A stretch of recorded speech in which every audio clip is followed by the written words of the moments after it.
Muy bien. El objetivo para el día de hoy es ver el mensaje a las 7 iglesias.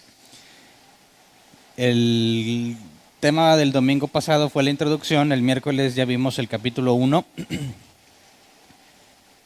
y bueno, el capítulo 2 y 3 nos va a dar un poco el contexto histórico que no profundicé en la introducción para poder ver lo que estaba sucediendo particularmente en las iglesias.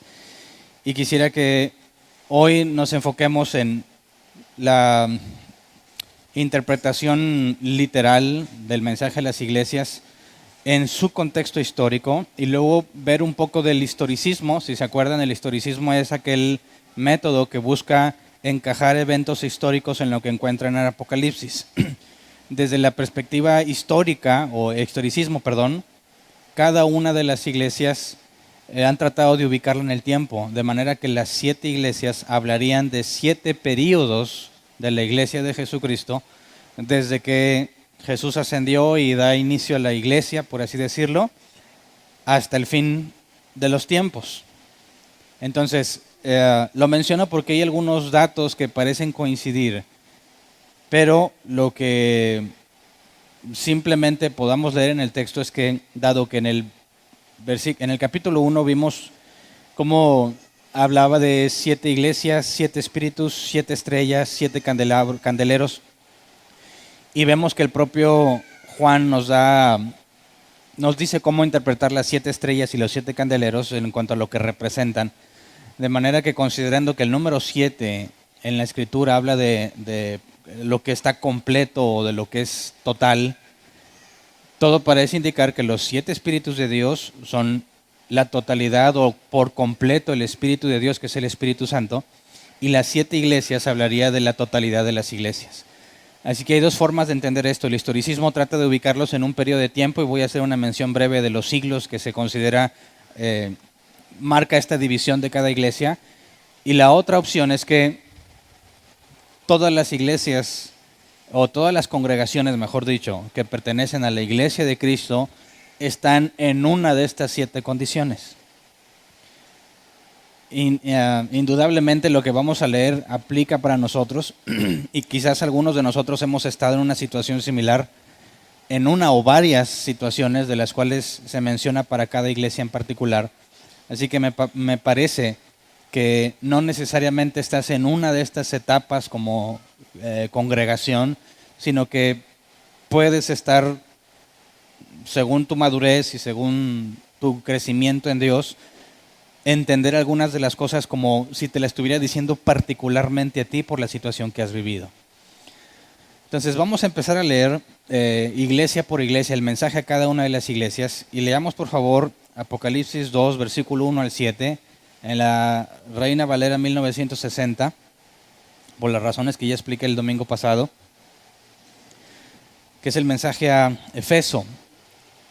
Dice: escribe al ángel de la iglesia en Efeso, el que tiene las 7 estrellas en su diestra, el que anda en medio de los 7 candeleros de oro, dice esto: yo conozco tus obras y tu arduo trabajo y paciencia, y que no puedes soportar a los malos, y has probado a los que se dicen ser apóstoles, y no lo son, y los has hallado mentirosos. Y has sufrido, y has tenido paciencia, y has trabajado arduamente por amor de mi nombre, y no has desmayado. Pero tengo contra ti que has dejado tu primer amor. Recuerda, por tanto, de dónde has caído, y arrepiéntete, y haz las primeras obras, pues si no, vendré pronto a ti, y quitaré tu candelero de su lugar, si no te hubieres arrepentido. Pero tienes esto, que aborreces las obras de los nicolaitas, las cuales yo también aborrezco. El que tiene oído, oiga lo que el Espíritu dice a las iglesias. Al que venciere, le daré a comer del árbol de la vida, el cual está en medio del paraíso de Dios. Bueno, esta estructura del primer mensaje que leemos es muy similar a los demás mensajes de las otras 6 iglesias. Jesús se identifica con una de las, o con parte de la descripción que Juan nos dio en el capítulo 1 sobre la visión que tuvo de Jesús. Y en sus mensajes Jesús demuestra que hay un conocimiento de la congregación o de la iglesia en la que está dirigida en lo histórico y en lo personal.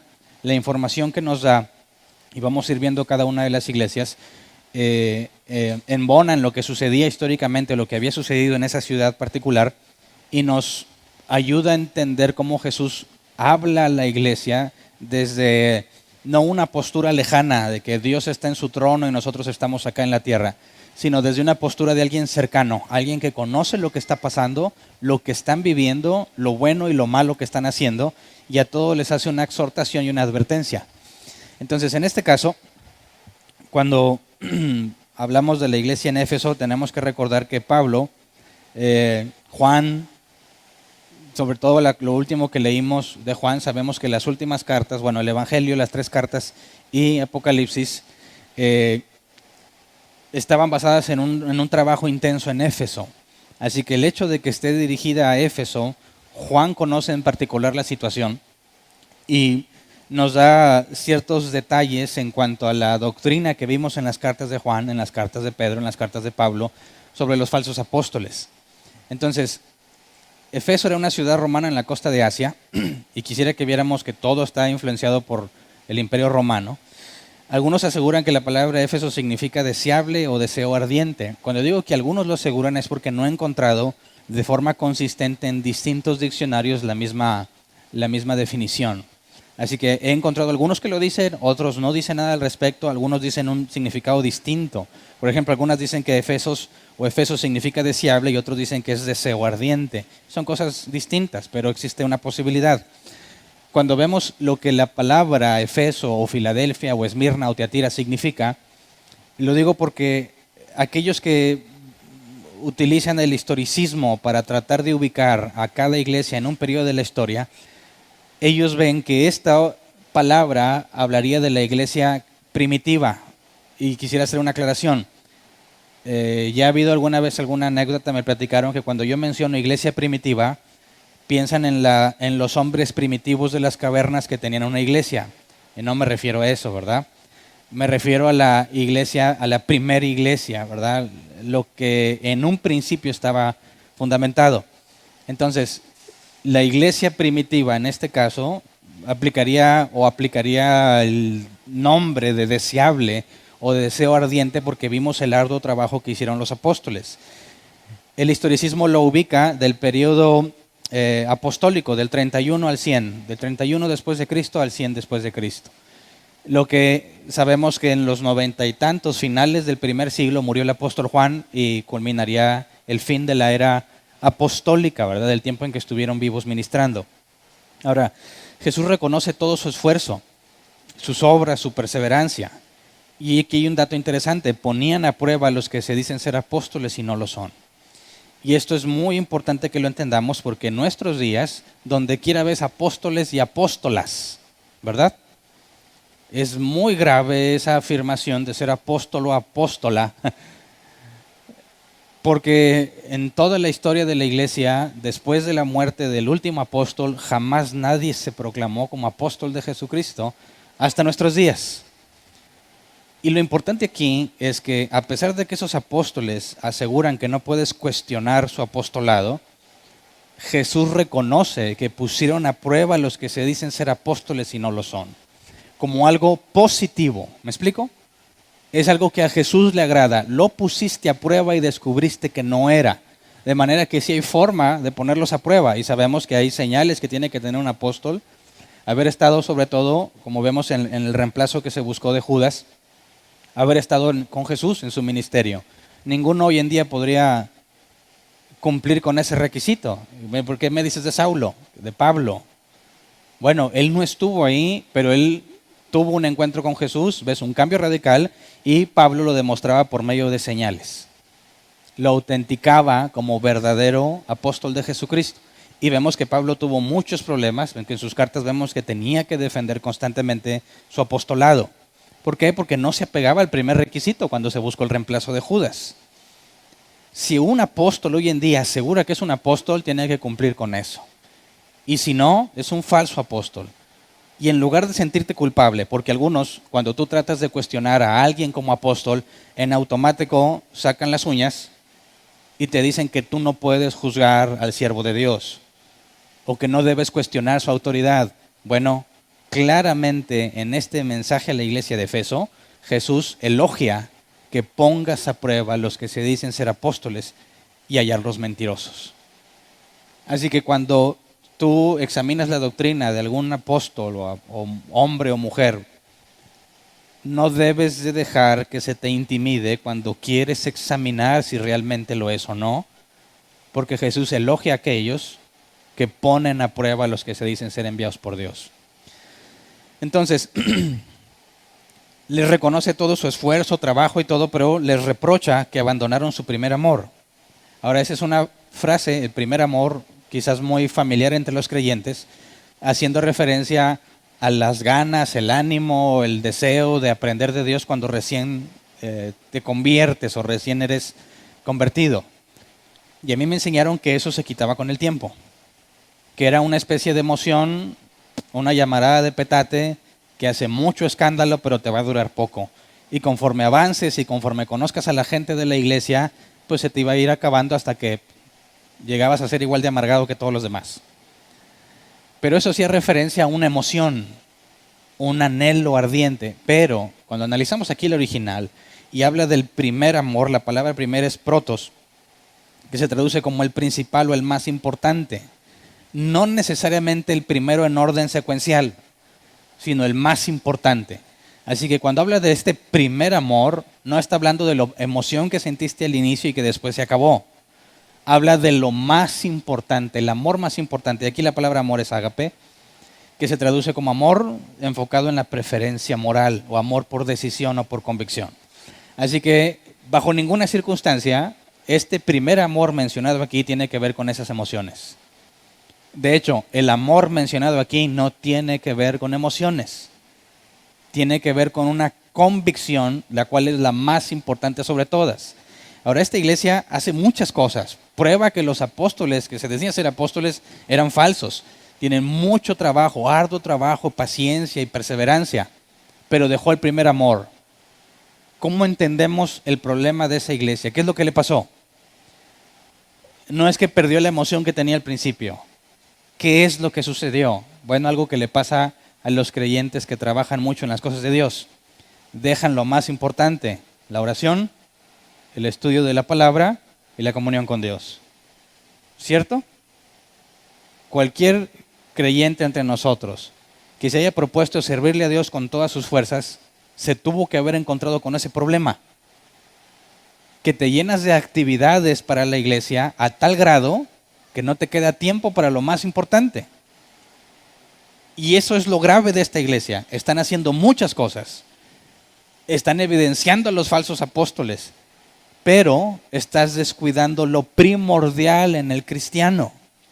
Cuando Jesús dijo, si vas a orar, entra a tu cuarto, cierra la puerta. ¿Me explico? Podrá decir alguno entre nosotros que Hernán siempre oro por lo menos todos los domingos cuando termina la predicación.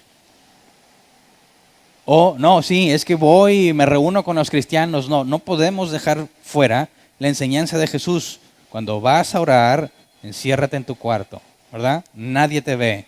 Lo que tú haces ahí en lo oculto, Dios lo manifestará en público. Eso es lo más importante, lo fundamental. El tiempo en el que tú estás a solas con Dios. El tiempo en el que no tienes que fingir ni aparentar nada con nadie. En el tiempo donde sabes que solo tú y Dios pueden escuchar lo que estás diciendo. El momento en el que te desahogas con Él y le dices cosas que quizás a nadie más le dirías. Eso no se debe de perder bajo ninguna circunstancia. Eso es lo primordial. Así que de ahí la exhortación, arrepiéntete y haz las primeras obras. Las primeras no es lo que hacías al principio, las más importantes. Las más importantes. Y luego dice que si no se arrepienten, quitará su candelabro o su candelero. ¿Qué significará este tipo de advertencia? O hasta a veces pudiese sonar como amenaza. En el capítulo 1 nos dijo que cada uno de los candeleros era una iglesia, ¿verdad? Aquí nos dice, arrepiéntete o quitaré su candelero. ¿Cómo entendemos esta parte? Esto significa que puede estar alguien en la iglesia trabajando arduamente y dejar el primer amor y que Dios le diga, ¿sabes qué? Tú ya no vas a ser mi iglesia. ¿Es eso posible? ¿Es eso lo que nos está diciendo aquí Jesús en el mensaje a la iglesia de Efeso? Bueno, a simple lectura pareciera que sí es una amenaza, de que te va a quitar de la iglesia. Pero entonces, ¿dónde está la confianza y dónde está la escritura, la parte que enseñaba Pablo claramente, de que tu nombre está escrito antes de la fundación del mundo? Y si consideramos la omnisciencia de Dios y su omnipotencia, si Dios escribió antes de la fundación del mundo a los que han de ser salvos en el libro de la vida, y resulta que al final te amenaza y te dice, si no cambias te lo quito, eso implicaría que lo que Jesús apuntó en un principio tendría que borrarlo de su libro, ¿verdad? Y lo he aclarado muchas veces, pero veo que sigue siendo un problema recurrente cuando leemos este tipo de pasajes. Si realmente Jesús está amenazándolos con quitarlos de la iglesia donde los puso y le está hablando a personas que nacieron de nuevo, entonces tienes un problema con la omnisciencia. Y ese sería que ya no es omnisciente. Porque cuando te escribió, no supo que te iba a quitar. Eso implicó o implica que no tuvo la capacidad de ver lo que sucedería, lo que lo lleva a no saber todas las cosas, a estar en un área de oscuridad donde queda a expensas de otra persona, a ver qué hace para poder saber el fin que le corresponde, y eso contradice la Escritura. Si lo analizas desde la omnipotencia, bueno, si Dios escribió en el libro de la vida, pero no te pudo convencer, entonces no es omnipotente, ¿verdad? Tú eres más fuerte que Dios. Así que no puede estar hablando de eso. ¿Cómo entendemos de qué nos habla? Habría que irnos al contexto histórico. Resulta históricamente que la ciudad de Efeso fue reubicada varias veces debido al crecimiento gradual del río que se llama Caister.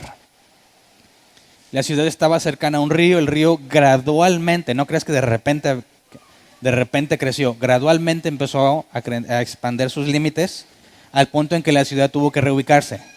Y luego el río siguió creciendo gradualmente y otra vez. Esta reubicación, el quitarla de un lugar y ponerlo a otra, puede ser a lo que Jesús se refiere, que los de la ciudad de Éfeso entenderían claramente. Si no vuelves a lo importante, te va a pasar lo que a la ciudad. Gradualmente llegará el momento en que va a tener que haber un cambio. Y lo que tenías, lo que habías hecho, va a quedar perdido y tendrás que empezar de nuevo. Y es lo que Juan, Pablo, Pedro, Judas nos decía. Experimentar pérdida. Pablo y Juan hablaban de que su trabajo no fuera en vano. Tener que volver a empezar de cero desde otra situación porque gradualmente algo te fue afectando. ¿Me explico?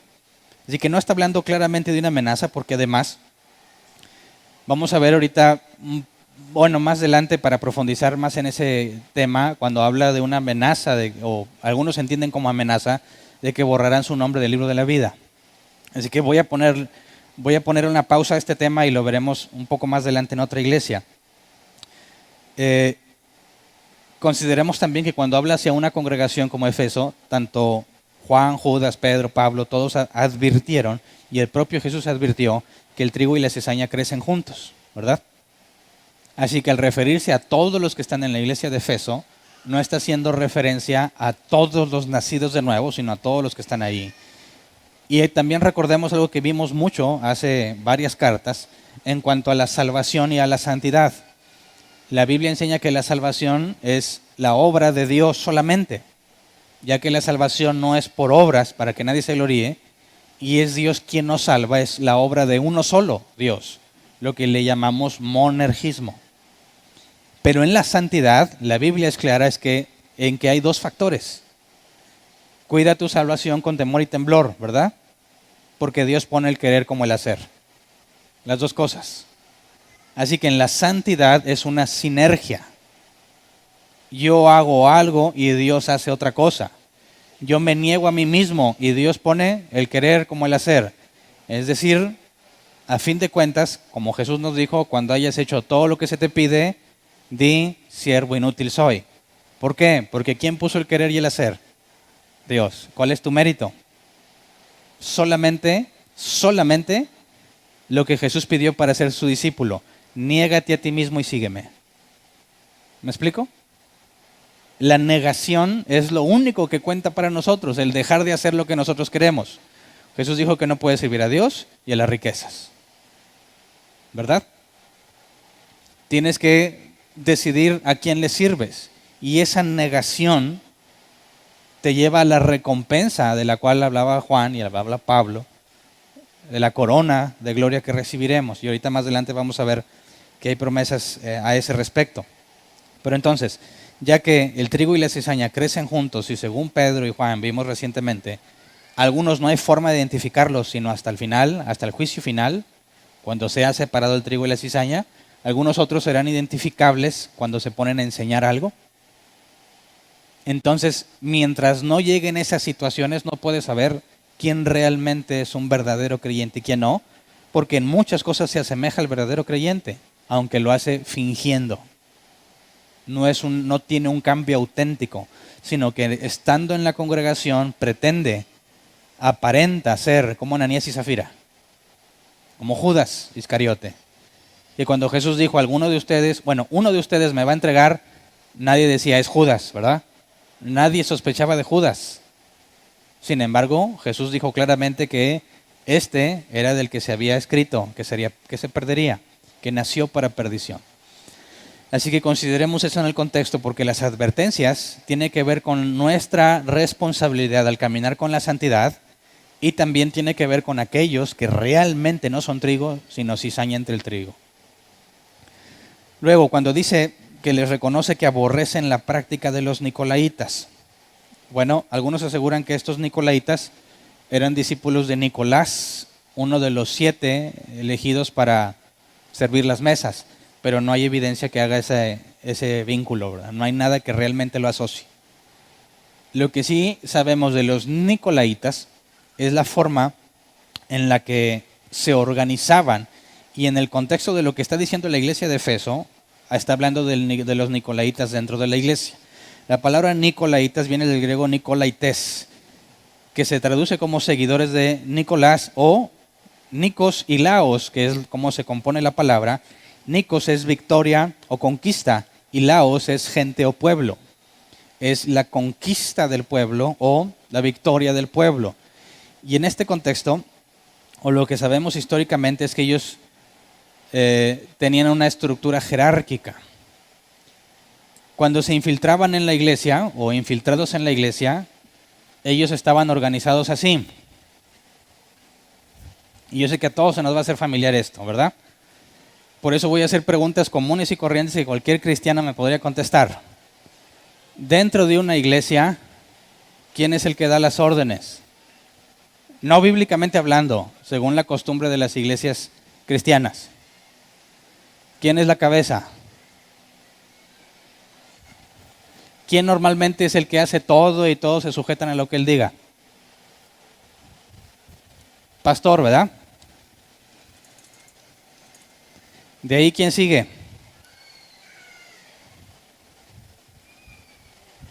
Aquí hay distintas jerarquías, ¿verdad? Pero podemos encerrarlo o englobarlo con el liderazgo. Y luego acá,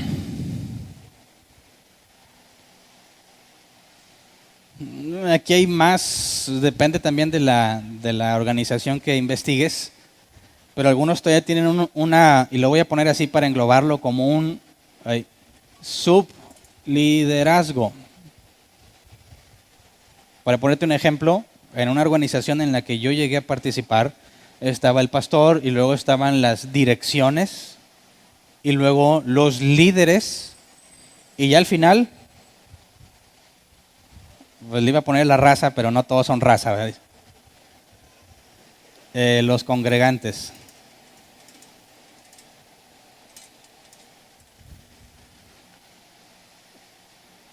Todos están familiarizados con este modelo, ¿verdad? Ok, algunos le agregan aquí todavía otra encima y les llaman apóstoles, ¿verdad? Y si tú preguntas, si tú preguntas ¿qué se requiere para ser apóstol? A mí me enseñaron y yo he visto aplicado solo 2 posibilidades. Que alguien que se autodenomina apóstol te nombre apóstol, o sea, Llegó un apóstol y le dijo, Dios me dijo que tú eres apóstol. Y ya, todos le van a decir apóstol. Y la otra es que le des cobertura a una iglesia. ¿Todos entienden el término cobertura? ¿Hay alguien que no lo entienda? Bueno, no es bíblico, aclaro, no es bíblico. Es la idea de que tú te sometes a otro ministerio para que te proteja en lo espiritual. Es antibíblico. Pero si yo quisiera convertirme en apóstol y no conozco otro apóstol que me quiera ser apóstol, tengo una alternativa. Ofrecerle mi cobertura a otro pastor para que al ser yo pastor de pastor, pues ya no cuadra. Me convierto en apóstol. Ya nos han ofrecido coberturas muchas veces, pero no queremos andar haciendo apóstol a nadie. Algunas veces han venido, oye Hernán, danos tu cobertura. Rasgo mis... ¿Cómo? ¿Me estás pidiendo cobertura cuando sabes que yo estoy en contra de todo eso porque la Biblia lo prohíbe? Y sin embargo vienen a pedir cobertura. ¿Qué dice? ¿Por qué me buscaban? O sea, ¿qué dice eso de ellos? ¿Por qué me buscaban a mí? ¿Quién sabe? De pura ignorancia lo hacen porque no saben que yo estoy en contra de eso. Por eso dije que rasgaba mis vestiduras. O sea, es peor. Encima pides cobertura y luego demuestras que no sabes nada de nosotros. ¿Por qué la pides si no sabes nada de nosotros? Pero bueno, esto es lo que los nicolaitas hacen con otros nombres, ¿verdad? Jerarquía en la iglesia. ¿Cómo es bíblicamente hablando? ¿Qué es lo que Jesús enseñó? La Biblia dice claramente que ¿quién es la cabeza de la iglesia? Jesús. Y luego después, Jesús dijo, no llames a nadie Padre, porque todos tenemos un solo Padre. Todos somos hijos del mismo Padre. Así que, en cuestión de que quién manda y quién dice, siempre, en todos los casos que encuentras en la Escritura, es Jesús. Oye, pero ¿cuándo se te va a aparecer Jesús a decirte? No, ahí está la enseñanza de Jesús en las Escrituras. La Escritura, cuando dices aquí o leemos solo Escritura, implica que es la máxima autoridad. Él es la cabeza, Él es el que dice que se hace. Y abajo de Él, ¿quién está? Todos. Oye, pero vemos ancianos y diáconos. Sí, en cuanto a responsabilidad. Porque en la Escritura jamás se te pide que te sometas a los hombres. Jamás. Nos sometemos a Dios. Y tú le haces caso o les ayudas a los pastores o ancianos o obispos, dice la Escritura, a que hagan su trabajo de buena gana, en que no se estén quejando, consideren su estilo de vida e imiten su fe. Nosotros obedecemos a un pastor siempre y cuando lo que ese pastor pide es palabra de Jesús. ¿Por qué? Porque Él es la máxima autoridad. Este es el modelo bíblico de una congregación. Este es el modelo de los nicolaitas. ¿Qué dijo Jesús acerca del nicolaísmo? Lo aborreces como Él también lo aborrece. ¿Dónde está lo grave? En que dime aquí dónde quedó Jesús. No me digas que la están poniendo aquí a mero arriba, no es cierto. No figura aquí. ¿Verdad? ¿Cómo sé que no figura? Porque mira, si Jesús fuese la cabeza, se basarían en la Escritura para hacer lo que hacen. Y cuando están así, claramente no están basándose en la Escritura. ¿Verdad? Además, demandan, que ese es uno de los problemas más graves, demandan y aseguran que si tú quieres hacer lo que Jesús le elogia a la iglesia de Éfeso, has probado a los que se dicen ser apóstoles y no lo son, ¿verdad? Cuando alguien de aquí quiere juzgar a este, ¿qué le van a decir? Mira, lo van a correr, ¿verdad? ¿Cómo te atreves a cuestionar? ¿Y sabes qué? Acá afuera está el diablo. Así que si te sales, si tú estás aquí, feliz de la vida, lees Apocalipsis 2, bueno, toda la Biblia mejor, no nomás Apocalipsis 2, y empiezas a darte cuenta que este está bárbaro, está totalmente despegado de las Escrituras, y quieres decirle, te van a decir, te vas a salir de la cobertura. ¿Y quién está afuera esperándote? Satanás. Y lo más asombroso es que los cristianos dicen, no, está bien. yo me someto. Oye, pero las cosas están mal. Pon los ojos en Cristo. Es totalmente contradictorio. Pablo dijo, sean imitadores de mí, así como yo imito a Cristo. Si tú le dices a alguien, oye, estás mal, tú no veas esto, pon los ojos en Cristo, es una grave contradicción bíblica. Así que, ¿desde cuándo está este problema? ¿Es nuevo? Efeso. Estamos hablando del 90 al 100, si quieres hacer un rango más amplio. Después de Cristo. Y Jesús reconoce que que aborreces la doctrina de los nicolaítas. Eso ha hecho mucho daño. Tienes a hombres que se consideran intocables, que menosprecian a todos los demás y que aseguran tener autoridad en lo espiritual y que según ellos se mueve el cielo cuando ellos dicen algo. Absurdo, totalmente absurdo. No tiene base bíblica y está condenado desde la primera iglesia mencionada en Apocalipsis. Así que dice Jesús, el que tiene oído, oiga lo que el Espíritu dice en las iglesias. Y esto es lo que decía en los evangelios, ¿se acuerdan? El que tiene oídos para oír, oiga. ¿A qué se puede referir Jesús entonces cuando habla a la iglesia de Efeso y dice, el que tiene oído, oiga lo que el Espíritu dice a las iglesias? O sea, que está asumiendo que no necesariamente todos pueden entender esto que se está diciendo. Vamos a 1 Corintios 2:14 para recordar lo que Pablo nos dijo al respecto. Pero el hombre natural no percibe las cosas que son del Espíritu de Dios porque para él son locura y no las puede entender porque se han de discernir espiritualmente. Así que cuando Jesús dice, el que tiene oídos, oiga lo que el Espíritu dice en las iglesias, sabemos que está refiriéndose a aquellos que han nacido de nuevo y tienen la capacidad, porque tienen el Espíritu Santo, de entender lo que les está diciendo. Por eso en la amenaza de quitar el candelero, están incluidos aquellos que son amonestados por un comportamiento incorrecto, que dejaron su primer amor, y también están ahí aquellos que no son trigo sino cizaña y que no lo van a poder entender. ¿Me explico?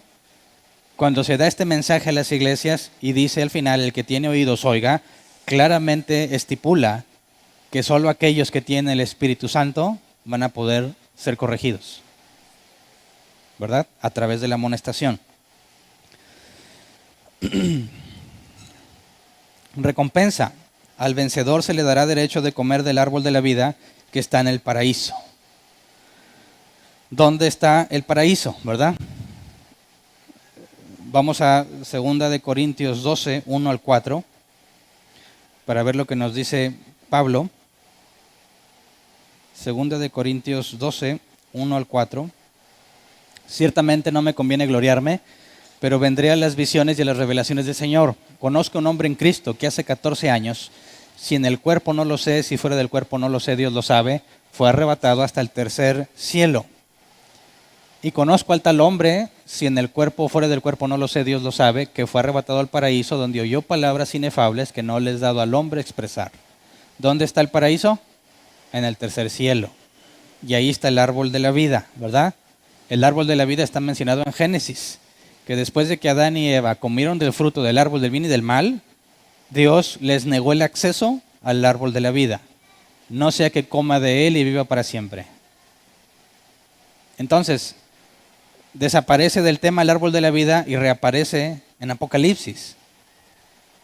Y si tú sales vencedor, se te dará a comer de ese árbol. ¿De qué está hablando? De la vida eterna. Con Dios, ¿verdad? Porque otros también estarán eternamente sin Dios, y eso lo veremos más adelante. Así que en esa parte vamos a ver que no es el único pasaje donde se menciona el árbol de la vida, y lo vamos a ver incluso más adelante. Al que venciere, ¿verdad? Si alguien preguntara, bueno, ¿quién va a vencer? ¿Cuál es el criterio para considerar vencedor a alguien? Vamos a las propias palabras de Juan, 1 de Juan 5, 4 y 5. 1 de Juan 5, 4 y 5. Dice, porque todo lo que es nacido de Dios vence al mundo. ¿Quién es el que vence al mundo? Sino el que cree que Jesús es el Hijo de Dios. Así que aquí, ¿qué nos está diciendo? ¿Quién va a vencer? Todo el que nació de nuevo. Todo el que nació de nuevo. ¿Por qué? Porque todo el que nace de Dios vence al mundo. Así que ¿quiénes son los únicos que van a alcanzar la recompensa? Los que Dios eligió. ¿Me explico? Los que nacieron de nuevo. Ningún otro. Entonces, cuando algunos leen estos pasajes y habla de vencer y de quitar el candelero, dicen, ya ves, tienes que echarle ganas y esforzarte para que Dios no te quite y te puedas salir vencedor. Pero eso no es correcto bíblicamente hablando. Esto no es un llamado a la competencia. Esto no es un llamado a decir, ándale que me pierdo. No, porque la Escritura nos habla de la certeza de la salvación, principalmente por las palabras de Jesús. De mis manos nadie las arrebatará. De las manos de mi Padre nadie las arrebatará. La voluntad del Padre es esta, que de los que Él me dé, no pierda yo ninguno, sino que les dé vida eterna. Esa es la seguridad del creyente. Y aunado a las palabras de Juan, el que nace de nuevo, vence al mundo, porque Jesús lo guarda y lo protege. Así que no está amenazándote con perder la salvación o con que no venzas. Es más bien una exhortación a aquellos que nacieron de nuevo y que sí tienen un problema, que han dejado su primer amor. ¿Ok? Muy bien. Vamos a leer ahora el mensaje de Esmirna. Leamos Apocalipsis 2, 8 al 11. Y escribe el ángel de la iglesia en Esmirna, el primero y el postrero, el que estuvo muerto y vivió, dice esto. Yo conozco tus obras y tu tribulación y tu pobreza, pero tú eres rico. Y la blasfemia de los que se dicen ser judíos y no lo son, sino sinagoga de Satanás. No temas en nada lo que vas a padecer. He aquí, el diablo echará a alguno de vosotros en la cárcel para que seáis probados y tendréis tribulación por 10 días. Sé fiel hasta la muerte y yo te daré la corona de la vida. El que tiene oído, oiga lo que el Espíritu dice a las iglesias. El que venciere, no sufrirá daño de la segunda muerte. Ok, la palabra Esmirna, bueno, es un puerto romano en la provincia de Asia y algunos aseguran que se traduce como mirra o ungüento. Según el historicismo, la ubican en la época de persecución, los primeros 300 años, desde el 100 al 300. Y por eso el nombre o relaciona el nombre de ungüento, ¿verdad? Para sanar las heridas. Jesús reconoce su sufrimiento y pobreza, ¿verdad? Pero son ricos, dice. Están sufriendo, están pobres, pero son ricos. Hoy en día los cristianos jamás dirían eso, ¿verdad? Y estás sufriendo y estás pobre, estás en pecado, ¿verdad? Estás en condenación, tienes maldiciones generacionales, etcétera, etcétera. Están bárbaros los apóstoles de hoy cuando pretenden demostrar o asegurar que Dios te quiere bendecido y prosperado, ¿verdad? Así que tienes un serio problema con esto. Jesús dice, estás sufriendo, estás pobre, pero eres rico. Eso echa por tierra la idea de que tienes que estar bien y prosperado para considerarte bendecido por Dios. Estos son ricos. Obviamente no está hablando de lo material, sino de lo espiritual. No hagan tesoros aquí en la tierra, dijo Jesús, donde el ladrón puede robar, la polilla puede destruir. Hazlos allá, donde ni el ladrón ni la polilla pueden hacer algo. Así que fíjate cómo estos están sufriendo. ¿Y qué hizo Jesús o qué les dice a estos que están sufriendo? ¿Cuáles son sus palabras de aliento? Vamos al versículo 10, por favor. No temas en nada lo que vas a padecer. Eso suena alentador, ¿verdad? He aquí el diablo echará a algunos de vosotros en la cárcel. Y dice, que la canción. Para que seáis probados y tendréis tribulación por 10 días. Espérame. ¿Por qué Jesús no dijo, reprendo la pobreza en el nombre de Jesús? Bueno, él diría, reprendo la pobreza en mi nombre. ¿No te dicen que si estás pobre, reprendas la pobreza? ¿No te dicen que si estás en problemas, pues reprende los problemas y que declares cosas positivas? Esto es muy importante entenderlo, porque el mensaje que Jesús les da no es para hacerlos pensar que ya no van a sufrir, sino para decirles que es Él quien los está haciendo sufrir porque los está probando. Así que no viene del diablo, aunque el diablo lo ejecute, como en el caso de Job, es Dios quien da la autorización. Entonces, cuando estos están sufriendo, están pobres, y ahorita vamos a ver el contraste con la iglesia de la Odisea, están pobres.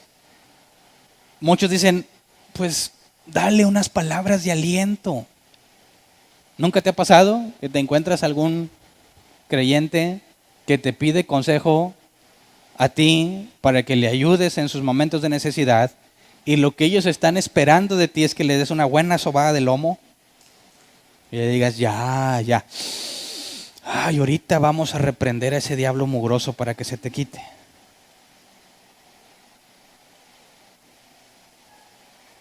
¿Cómo exhortas a alguien que está sufriendo por causa de Cristo?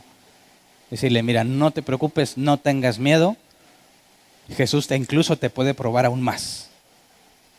Y le va a entregar a Satanás autoridad para que te encarcele, para que te moleste, te quite la salud, te quite lo que sea para que seas probado. ¿Dónde está el aliento?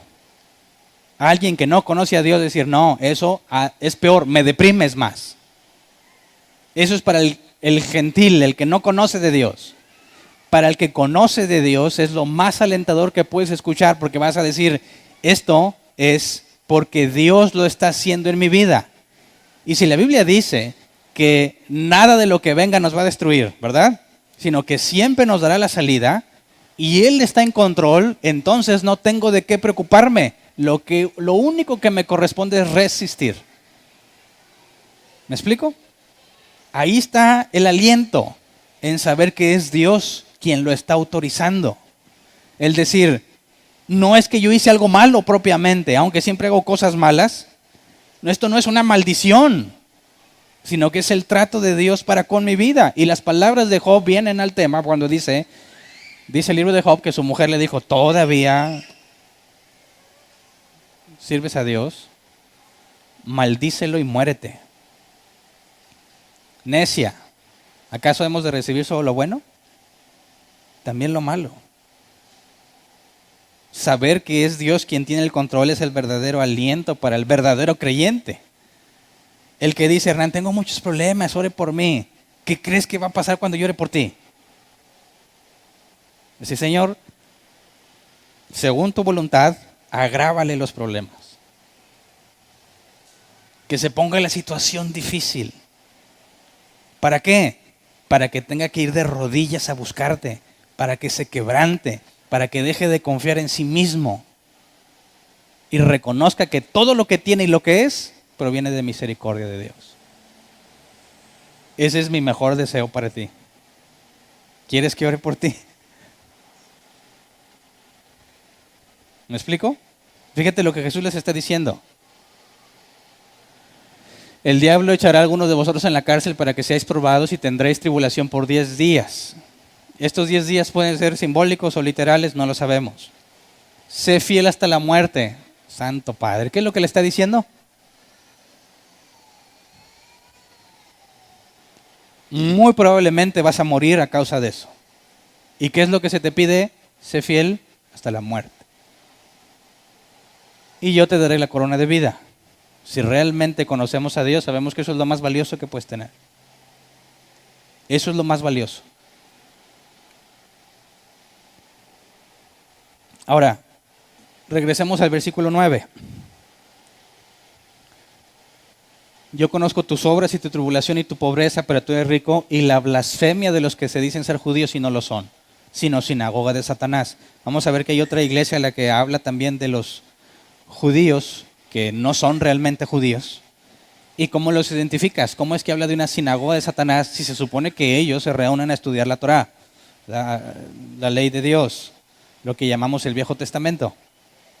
Bueno, la inconsistencia de lo que sucedía en aquellos tiempos, y todavía sucede, y vemos que Pablo llegaba a una sinagoga, y en el caso de los de Berea lo recibieron, examinaban lo que decía y lo aceptaron con gusto.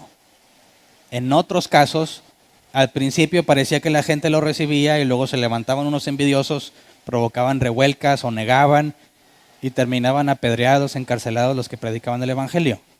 Ahora, para que un judío sea verdadero judío, tiene que reconocer a Jesús como el Mesías, según el Nuevo Testamento.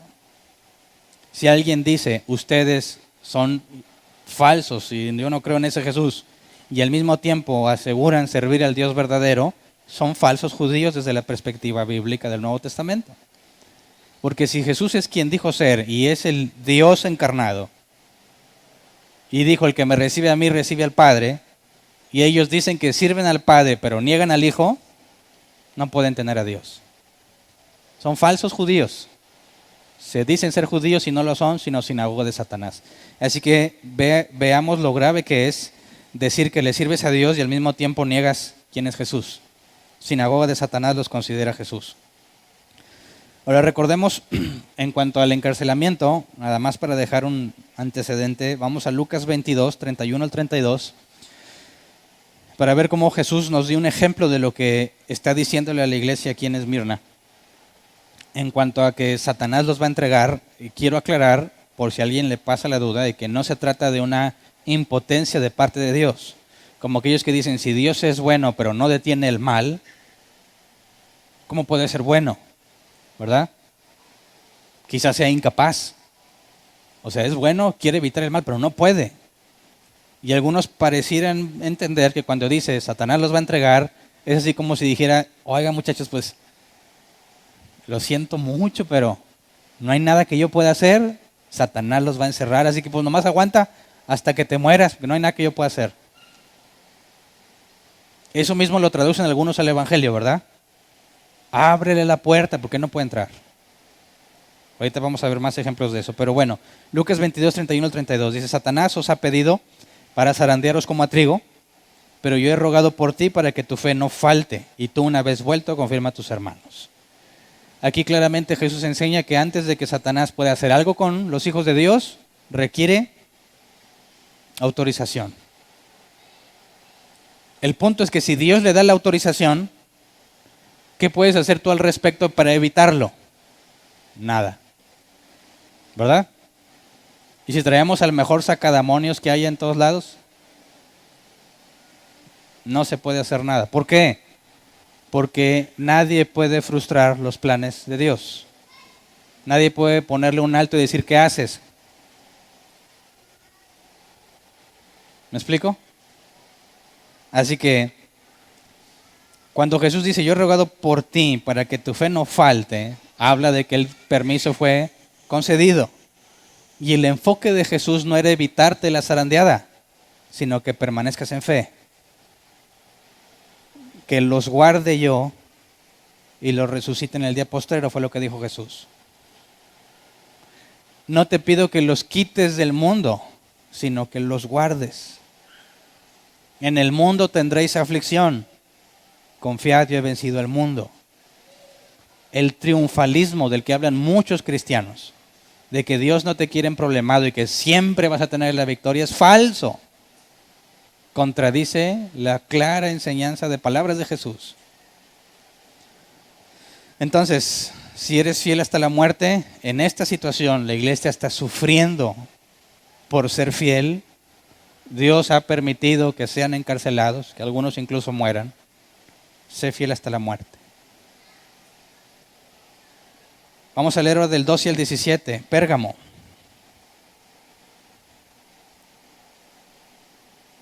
Y escribe el ángel de la iglesia en Pérgamo, el que tiene la espada aguda de 2 filos, dice esto. Yo conozco tus obras y donde moras, donde está el trono de Satanás, pero retienes mi nombre y no has negado mi fe, ni aun en los días en que Antipas, mi testigo fiel, fue muerto entre vosotros, donde mora Satanás. Pero tengo unas pocas cosas contra ti, que tienes ahí a los que retienen la doctrina de Balaam, que enseñaba a Balac a poner tropiezo ante los hijos de Israel, a comer de cosas sacrificadas a los ídolos y a cometer fornicación. Y también tienes a los que retienen la doctrina de los nicolaitas, la que yo aborrezco. Por tanto, arrepiéntete, pues si no, vendré a ti pronto y pelearé contra ellos con la espada de mi boca. El que tiene oído, oiga lo que el Espíritu dice a las iglesias. Al que venciere, daré a comer del maná escondido, y le daré una piedrecita blanca y en la piedrecita escrito un nombre nuevo, el cual ninguno conoce sino aquel que lo recibe. Ok, aquí la palabra Pérgamo, bueno, es una ciudad romana en Asia y algunos traducen Pérgamo como altura o elevación. Según el historicismo, lo consideran el siglo V y VI, o desde el 313 al 538, desde la época imperial de Constantino hasta el Papa. Historicismo, ¿ok? No hay forma bíblica de confirmar eso. Es tratar de ubicar lo que leen en un periodo de la historia. Jesús dice que reconoce sus obras y que retiene su nombre y no ha negado su fe, lo que implica que sigue habiendo, en esta iglesia también hay tribulación y persecución, ¿verdad? Viven donde Satanás tiene su trono. Ahora, sabemos que Satanás no es omnipresente, ¿verdad? Está delimitado. Hablar de un trono, en el caso de Satanás, habla de un lugar o de algo que está en un solo lugar, en un solo tiempo, ¿verdad? Yo lo menciono porque me acuerdo que a mí me enseñaban que cuando orara, cubriera mi oración con la sangre de Cristo para que Satanás no lo oyera. ¿A alguien le enseñaron eso? Ok. Pregunta número uno. ¿Dónde está Satanás? Bíblicamente hablando. En el libro de Job dice que se presentó ante Dios y dijo de recorrer la tierra, ¿verdad? Ok. Jesús cuando mandó a los 70 y regresaron dijo, yo vi a Satanás descender como un rayo. ¿Dónde estaba?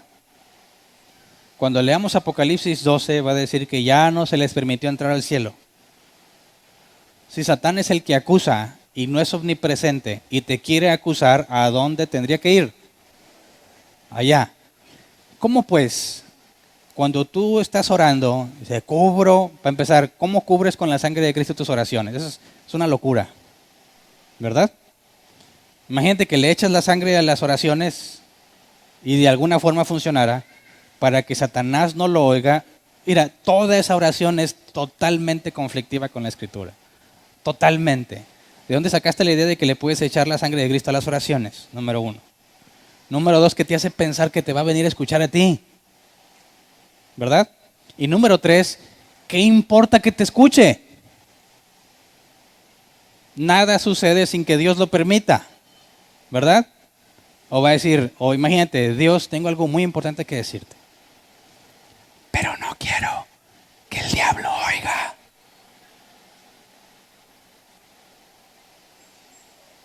Imagínate que alguien le dice, me gusta el tal. Y Satanás dice, ándale, qué bárbaro, qué revelación.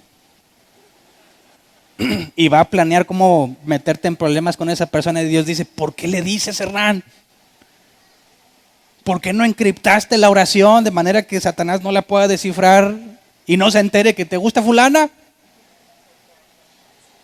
¿Te das cuenta de lo absurdo que es asumir o atribuirle atributos a Satanás imposibles?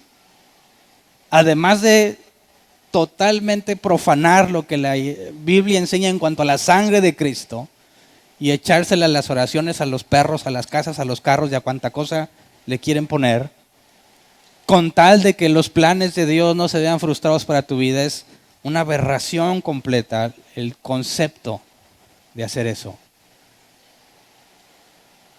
Pero cuando vemos aquí de donde tiene Satanás su trono, vamos al contexto histórico y resulta que Pérgamo poseía el templo más antiguo de Asia Menor dedicado a adorar al emperador.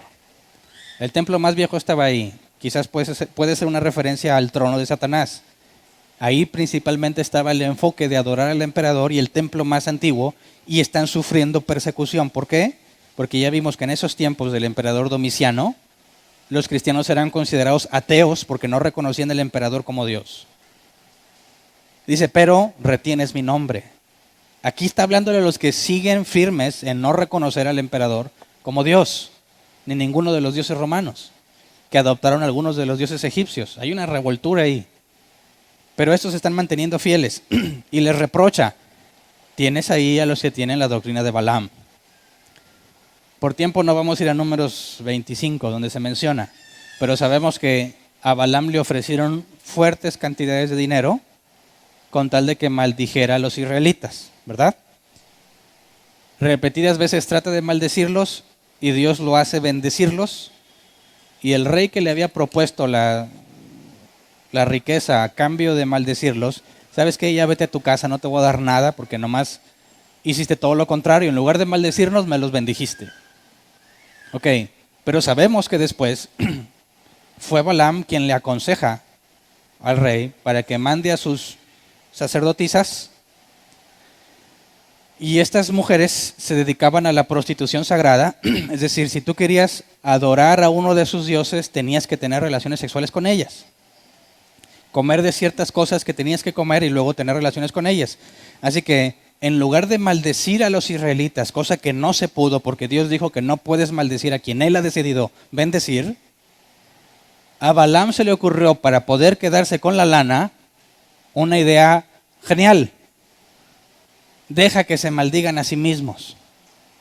Manda a las sacerdotisas, se acercan al pueblo, murieron alrededor de 24,000 por el castigo que Dios les dio, porque llegaron a proponerles adorar a su Dios.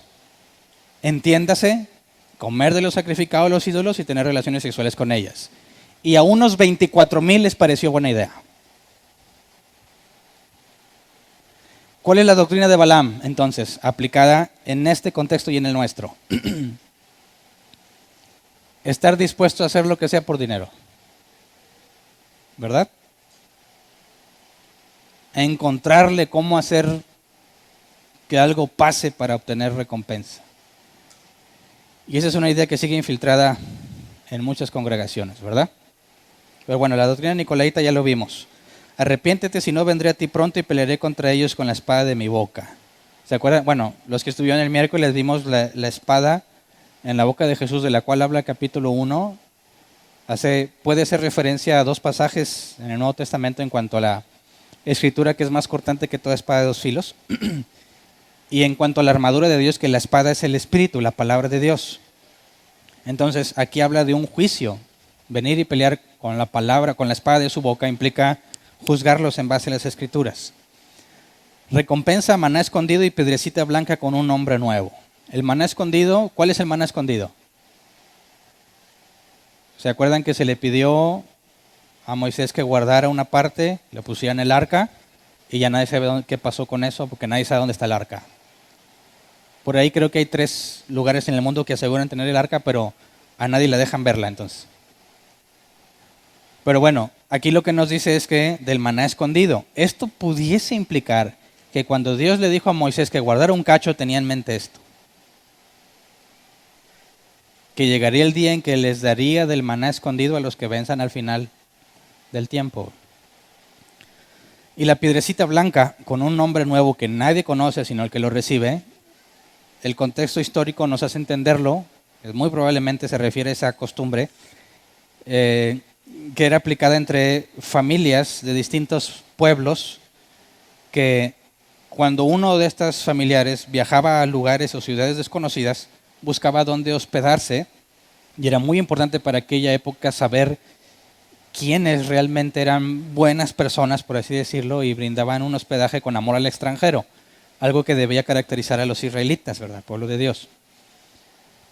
Cuando viajaban y encontraban a alguien que los hospedaba y que eran buenas personas, buscaban mantener el vínculo para que si él regresaba a su ciudad y pasados los años, sus hijos o nietos llegasen a viajar a esa ciudad, supieran a dónde ir.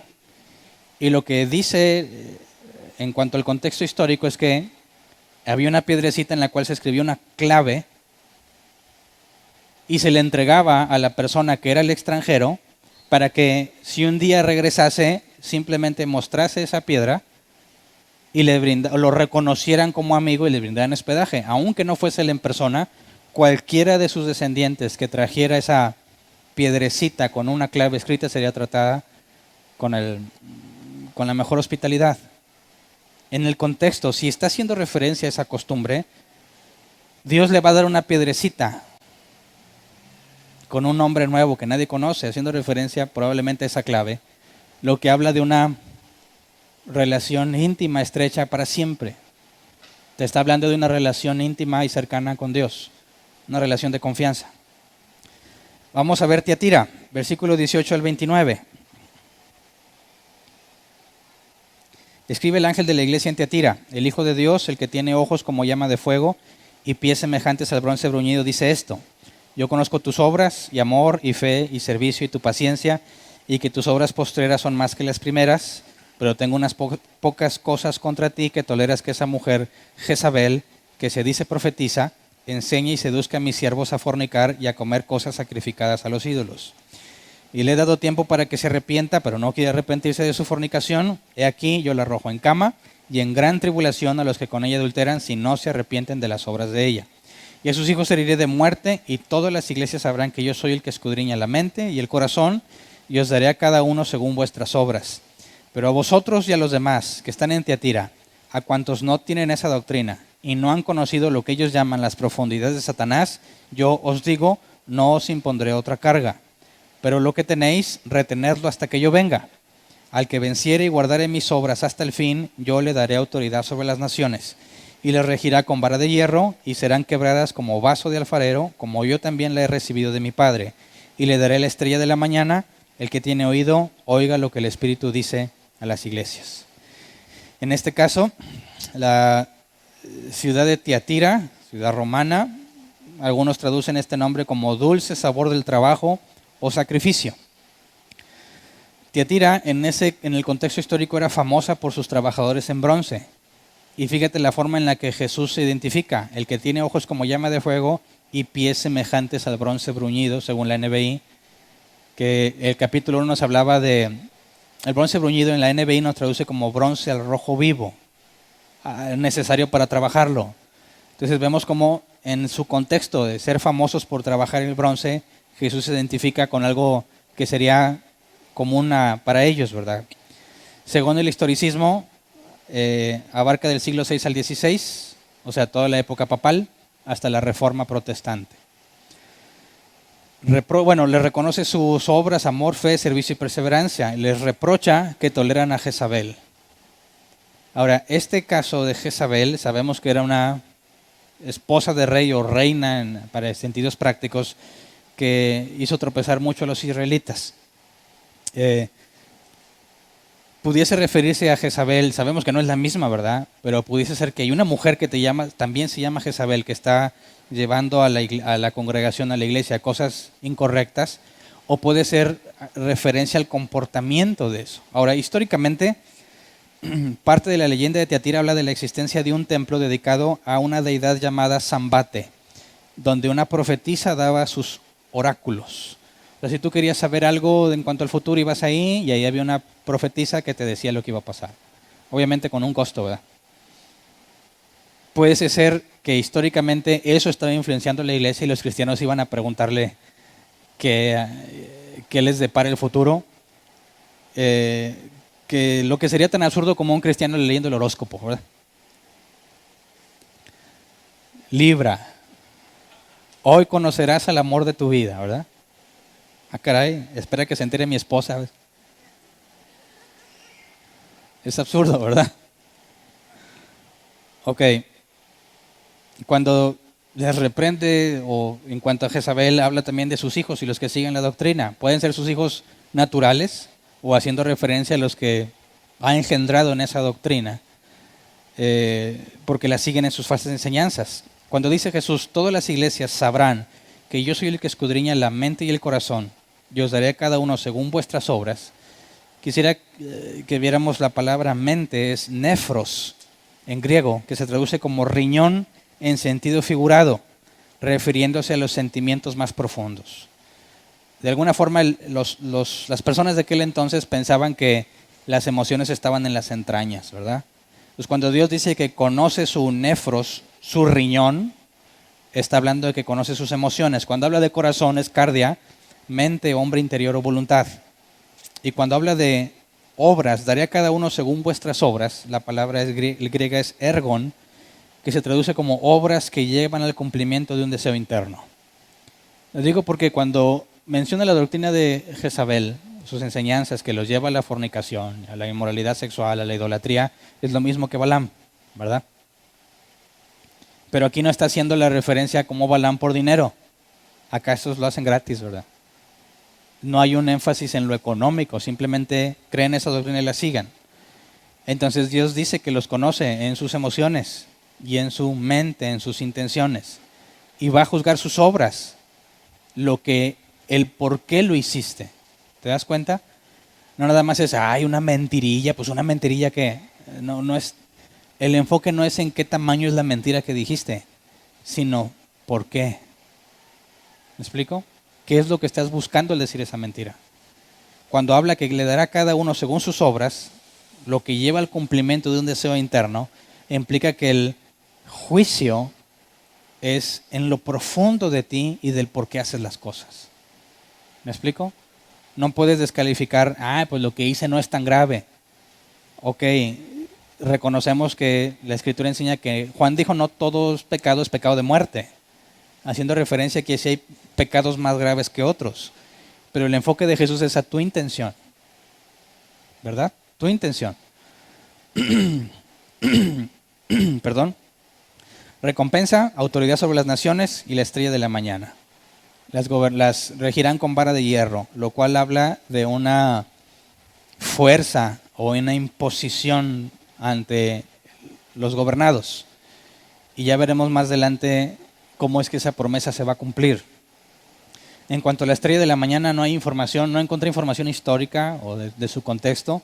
Lo único que se sabe es que la estrella de la mañana es la que aparecía justo antes del amanecer. Y de ahí algunos tratan de sacar conclusiones, ¿verdad? No hay forma de saberlo con certeza. Pero veamos las siguientes iglesias de forma rápida, porque el mensaje para las siguientes es más escueto en ese sentido. Vamos a leer Apocalipsis 3 del 1 al 6.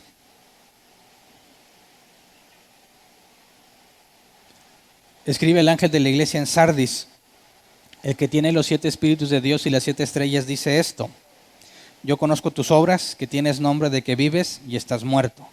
Sé vigilante y afirma las otras cosas que están para morir, porque no se han hallado tus obras perfectas delante de Dios. Acuérdate pues de lo que has recibido y oído, y guárdalo y arrepiéntete, pues si no velas, vendré sobre ti como ladrón, y no sabrás a qué hora vendré sobre ti. Pero tienes unas pocas personas en Sardis que no han manchado sus vestiduras, y andarán conmigo en vestiduras blancas, porque son dignas. El que venciere será vestido de vestiduras blancas, y no borraré su nombre del libro de la vida, y confesaré su nombre delante de mi Padre y delante de sus ángeles. El que tiene oído, oiga lo que el Espíritu dice a las iglesias. Y bueno, aquí no hay mucha información en cuanto al contexto histórico para entender qué es lo que estaba pasando con ellos. Según el historicismo, es de la Reforma Protestante hasta 1798.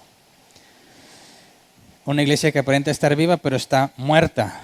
Y dice pues que vuelva a hacer las cosas correctas, ¿verdad? Pero aquí me quisiera enfocar en que dice, tienes a unas pocas personas que no han manchado sus vestiduras. Y esto es muy importante que lo entendamos. Cuando tú ves lo que una iglesia hace en lo general, eso no significa que todos están igual de perdidos que lo que la congregación hace. ¿Me explico? Por eso cuando hablamos de personas que tienen una doctrina secundaria o terciaria distinta a la nuestra, no los puedes tachar de incrédulos o de impíos. ¿Por qué? Porque aquí hay claves, muestras de que hay personas en esos lugares que no se han manchado, que no se han contaminado.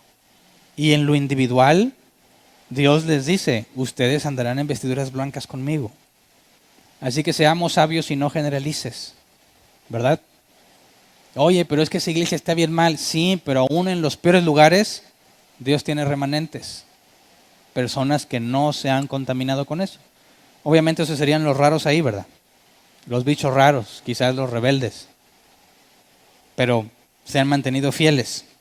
Exhortación, sé vigilante, confirma las otras cosas que están para morir. Y la recompensa, no borraré su nombre del libro de la vida, confesaré su nombre.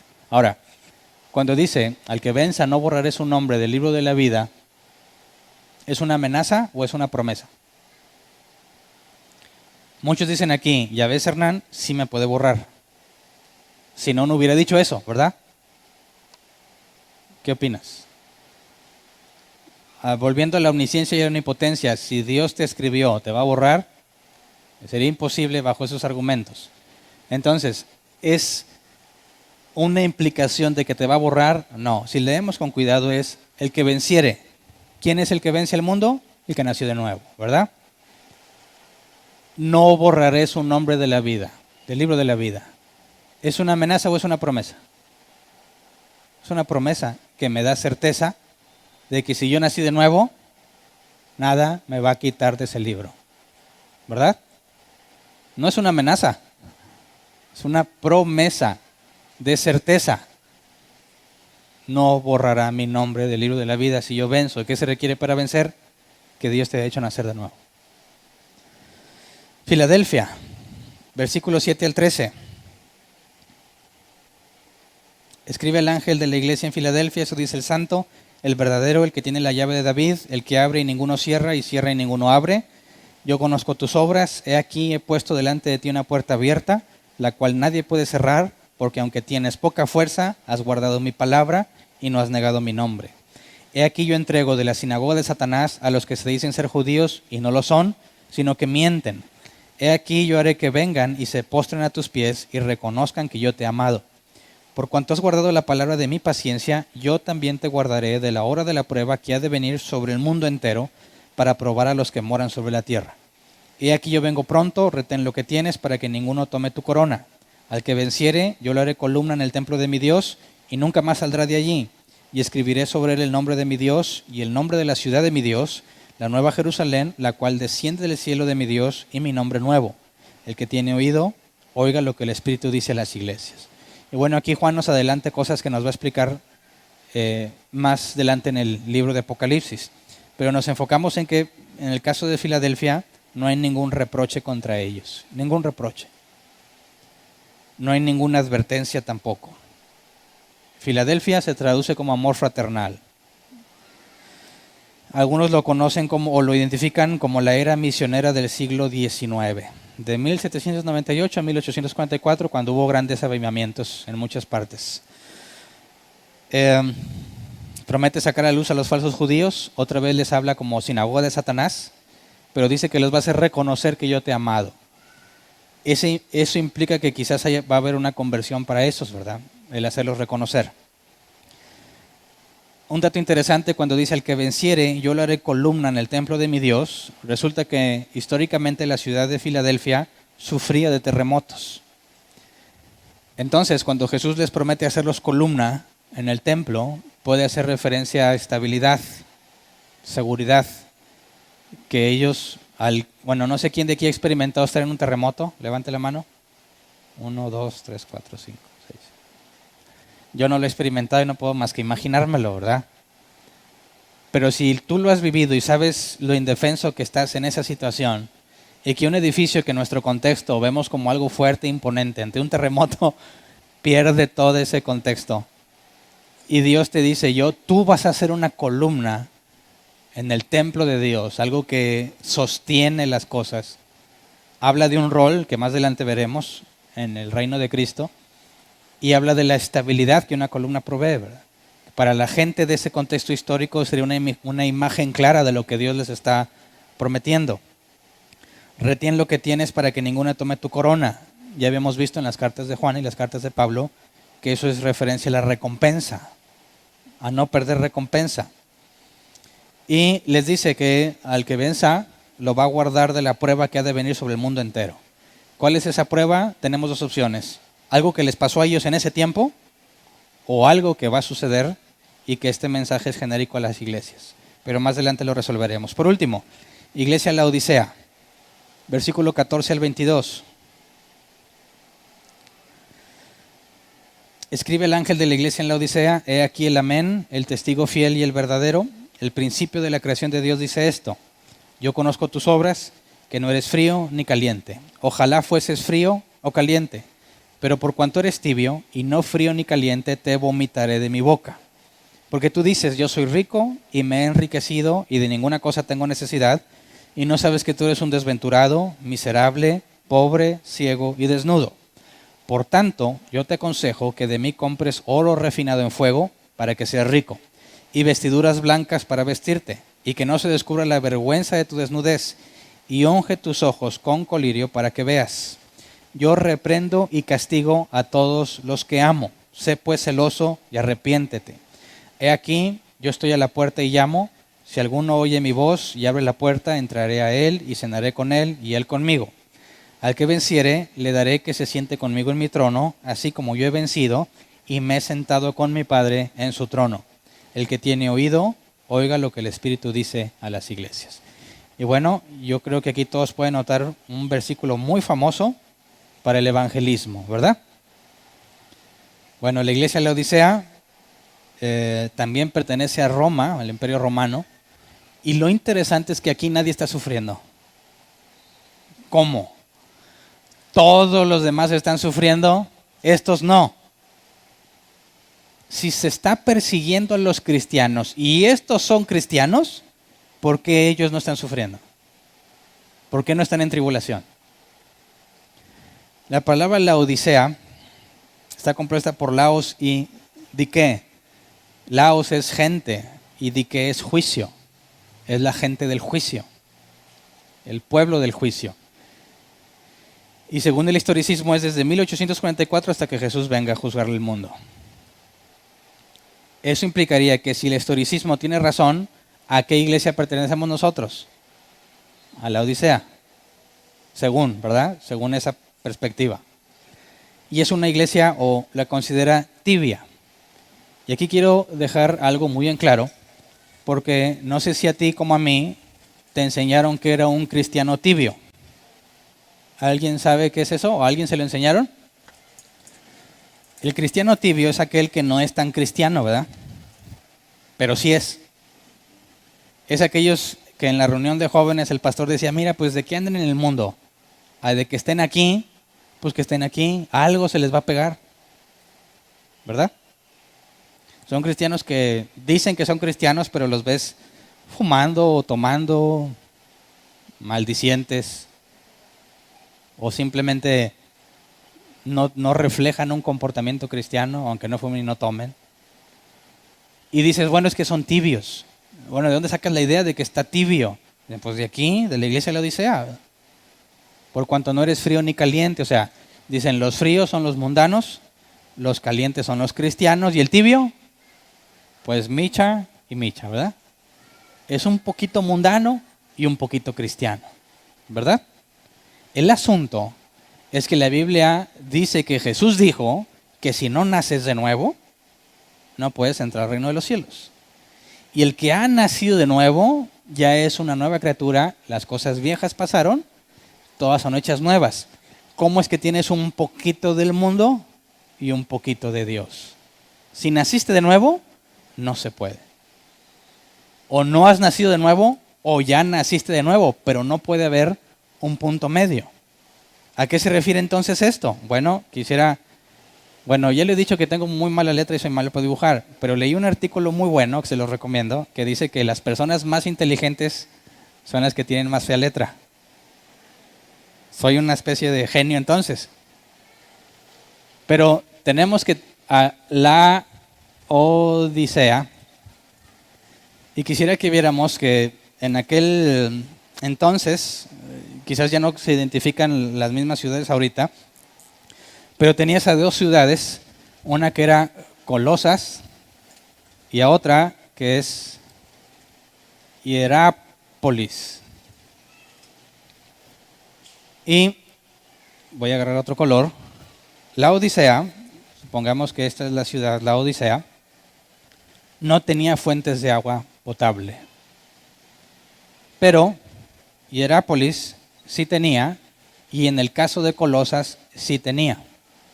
Así que para que la Odisea tuviese agua para beber, tenía que ser llevada de Hierápolis o de Colosas. Lo importante o interesante aquí es que Colosas estaba en las montañas. En una zona alta. Hierápolis en una zona más baja que la Odisea. Así que tenían que construir una especie de tuberías para llevar el agua hacia arriba de Hierápolis y para llevar el agua hacia abajo de Colosas. Llevar el agua de arriba abajo no sería problema, ¿verdad? ¿Cómo llevas el agua de abajo arriba? A ver, los ingenieros. ¿Alguien? ¿Cómo piensa? No hay tecnología. Dice, no, pongo una bomba aquí. No, ¿verdad? No hay tecnología. ¿Cómo llevas el agua de abajo arriba? Los maestros albañiles han solucionado ese problema durante siglos. ¿Verdad? ¿Alguna vez hiciste el ejercicio de poner una manguerita de agua? Supongamos que está en forma de U la manguerita de agua. Si viertes agua, vas a ver que siempre está al mismo nivel, ¿verdad? Por la gravedad. Si quieres llevar agua de abajo arriba, ¿qué tienes que hacer? Bajo este principio, esta columna tiene que estar más alta que esta. ¿Verdad? Y cuando le pongas agua ahí, solita va a buscar ese balance. Entonces, Hierápolis está más abajo, pero tendría que construir una columna lo suficientemente alta para que esté al mismo nivel que la que está en la Odisea y el agua pueda subir. Eso está conformado a hallazgos arqueológicos de cómo se ve en el video cómo el agua va para arriba, ¿verdad? Ahora, lo interesante es que esta agua es fría y esta agua es cálida. Y cuando llegaba aquí, si tú hacías una mezcla de las dos aguas, tenías un agua tibia que por reacciones químicas el que la bebía vomitaba. ¿Qué está diciendo Jesús?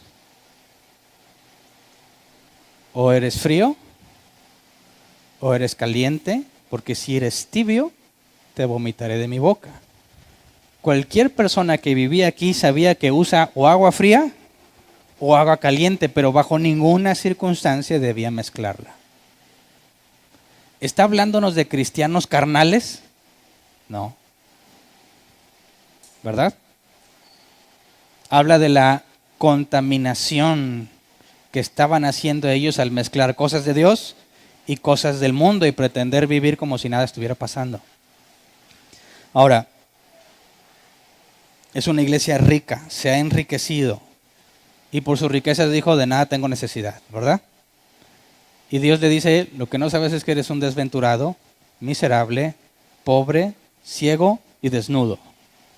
¿Qué le dijo a la otra iglesia? Estás sufriendo y eres pobre, pero eres rica. A estos dicen, tú dices, soy rico y de nada tengo necesidad. No es eso lo que en muchas partes se enseña a los cristianos, de que si estás bendecido es porque estás bien con Dios. No es la prosperidad la que buscan muchísimos cristianos. Lo que estos piensan, dicen, ya obtuve mi primer millón y estoy bien bendecido. Y Dios dice, lo que no sabes es que eres un desventurado, miserable, pobre, ciego y desnudo. ¿Por qué? ¿Es malo que busque mi primer millón? ¿Qué dijo Jesús al respecto? ¿O le sirves a Dios o a las riquezas? Entonces, ¿es malo que alguien tenga dinero? No, estoy hablando de en qué estás enfocando tu vida. Salomón era muy acaudalado. ¿Y quién le dio esas riquezas? Dios.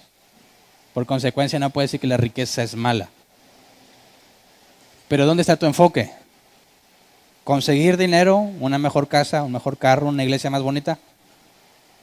¿Por qué no ponemos pantallas LED con luces de colores?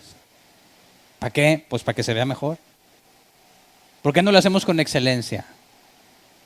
Esto no es excelente, Hernán. No, excelente es que tenga luz LED. No sé, de otro material.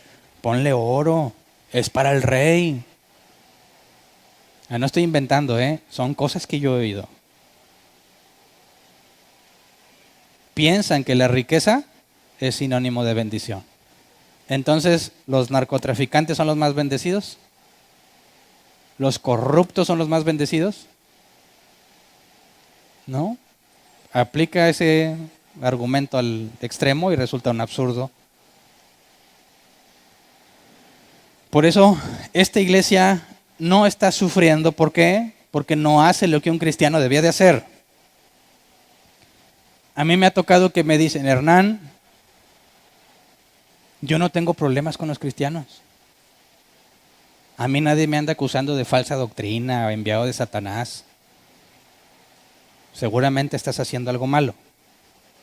Analicemos ese argumento, ¿verdad? Cuando tú hablas la verdad, según la experiencia que vemos en Jesús, ¿cómo le fue? ¿Toda la gente lo amó? Bueno, lo amaba cuando les daba de comer, cuando sanaba a los enfermos y todo, pero a la hora del el Calvario, crucifícalo. Danos a Barrabás. Okay. ¿Cómo le fue a Pablo? Apedreado, azotado, encarcelado. ¿Cómo le fue a Pedro? ¿Cómo le fue a los demás? ¿Por qué? ¿Por qué se meten en problemas? ¿Por qué estaban sufriendo? Por decir la verdad. ¿Verdad? Si no dices la verdad, ¿vas a tener esos problemas? No. Le vas a caer bien a todo mundo. Pero si tú dices, no, el homosexualismo no es una práctica que el creyente en Jesús, el que ha nacido de nuevo, debe ser.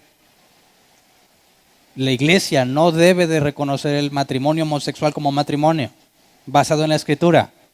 ¿Cuántas personas en la sociedad les va a resultar agradable tu mensaje? Pero si yo no me quiero meter en ese problema, yo digo, el amor es de Dios, mientras sea amor, no hay problema. ¿Me explico? Diría los de la iglesia, le decía, eso de la doctrina y que si el emperador es Dios, pues está bien, mire, yo voy a decir, sí es Dios, pero yo crucé los dedos, o realmente Dios conoce mi corazón, sabe que no lo dije de veras. Acá el enfoque era prosperar. No te metas en asuntos doctrinales y que si Cristo y que si lo estás negando, tú enfócate en crecer y en proclamar el amor. ¿Cuándo va a tener problemas esa congregación? Nunca. ¿Qué estaba haciendo la Odisea? Enfocados en prosperar y nadie los perseguía.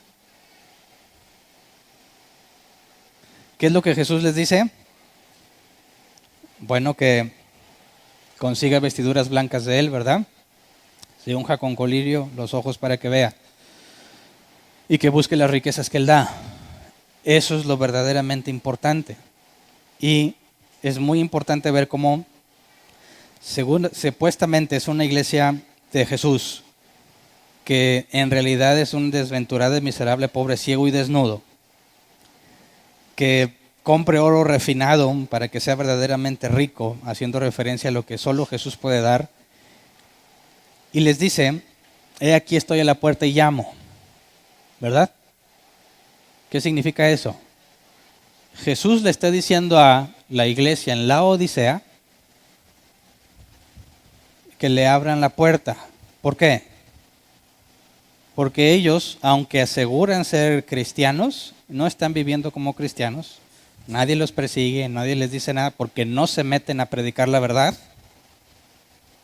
Y Jesús tiene que decirles, déjenme entrar a la iglesia. Mi iglesia. ¿Me explico? ¿Cómo es que algunos dicen, no conoces de Dios? Simple, ábrele la puerta de tu corazón. ¿De dónde salió esa conclusión? Pregúntale a un cristiano de los que no se congregan aquí. ¿Cuándo te hiciste cristiano? Cuando le abrí mi corazón a Jesús. ¿Quién le enseñó eso? Le leyeron Apocalipsis 3. ¿Está hablando de los incrédulos? ¿Alguna vez hay un pasaje de Jesús o de Pablo o Pedro que le dijera a los gentiles,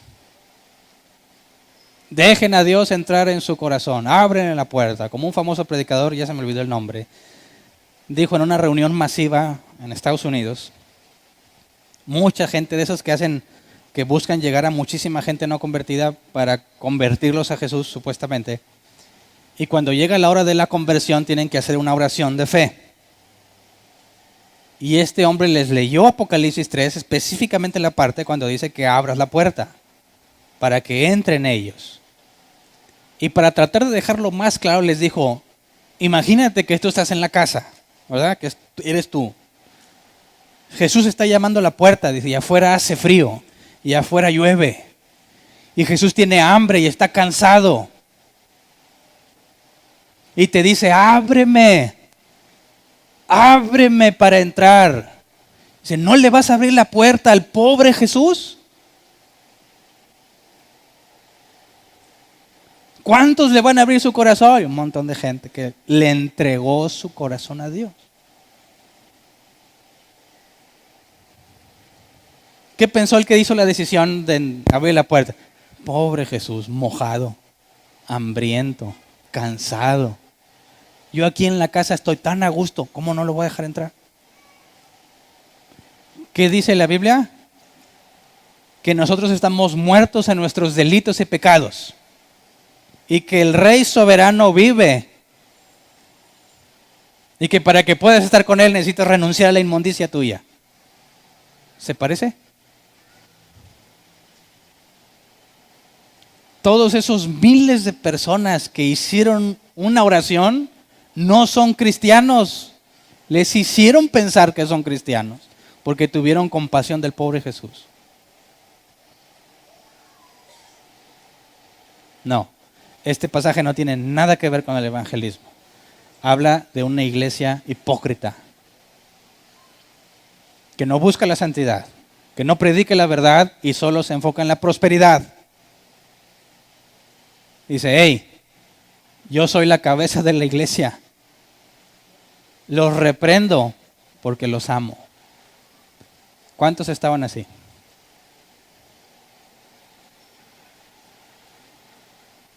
Ahí sí, vemos claramente que a pesar de la abominación que está haciendo la Odisea, entre ellos había gente que Dios amaba, que estaba haciendo esa misma aberración y les mostró misericordia. ¿Cuántos de esos estamos aquí?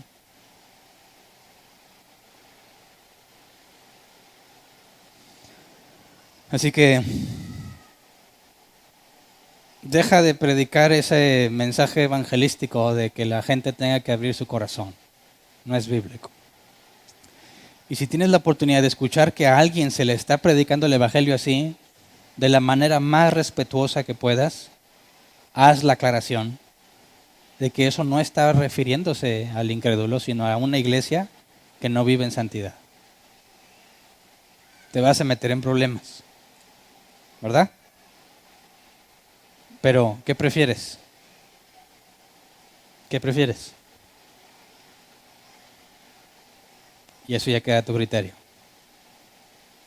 Mira, Hernán, mientras nos amemos y yo tenga trabajo y viva bien, bueno, eres un desventurado, miserable, pobre, ciego y desnudo. Esfuérzate por hacer lo correcto. Tomemos como ejemplo la Odisea. ¿Te está yendo mal? ¿Qué tiene? ¿Sigues fiel? Eres rico. ¿Tienes mucho dinero? ¿Piensas que por eso estás bien? No, eres pobre. Pongamos el parámetro bíblico como regulador de nuestras vidas.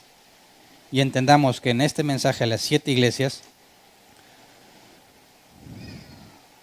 a todas se les, bueno, excepto Filadelfia, a todas les reprocha algo y les promete algo. ¿Te parece que habla en el tiempo o que puedes estar en una de esas etapas? Es probable. En el caso del historicismo y ubicar la Odisea en nuestros tiempos es muy atinado. ¿Verdad? Nunca antes en la historia del cristianismo había habido tanto énfasis en lo económico como en nuestros tiempos. Les concedo ese punto. Pero si llega otro periodo en nuestra historia donde se acaba eso, ya no va a cuadrar. Ya no va a cuadrar esa interpretación. Por lo pronto, lo que yo creo que se aplica, dado lo que vimos en Apocalipsis 1, el número 7, esto es para todas las iglesias porque cualquier iglesia puede estar en una situación de estas. En una o más, según va madurando la iglesia. De todas formas, cada uno, como se haya identificado, tome la exhortación y anhele la recompensa que aquí dice. Vamos a ponernos de pie, vamos a orar.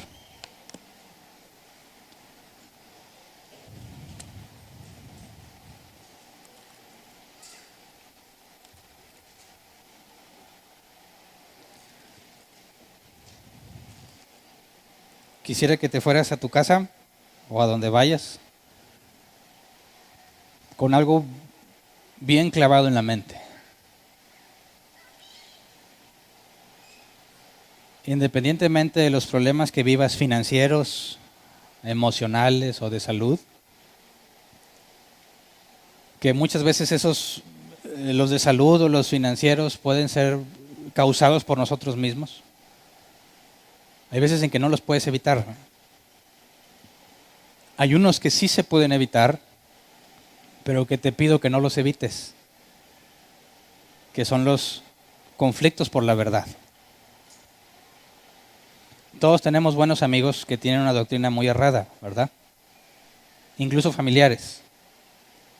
Y yo sé que es muy sabio vivirla en paz, ¿verdad? No meterse en discusiones innecesarias. Pero no olvidemos lo que Pablo nos dijo. Busca el momento oportuno.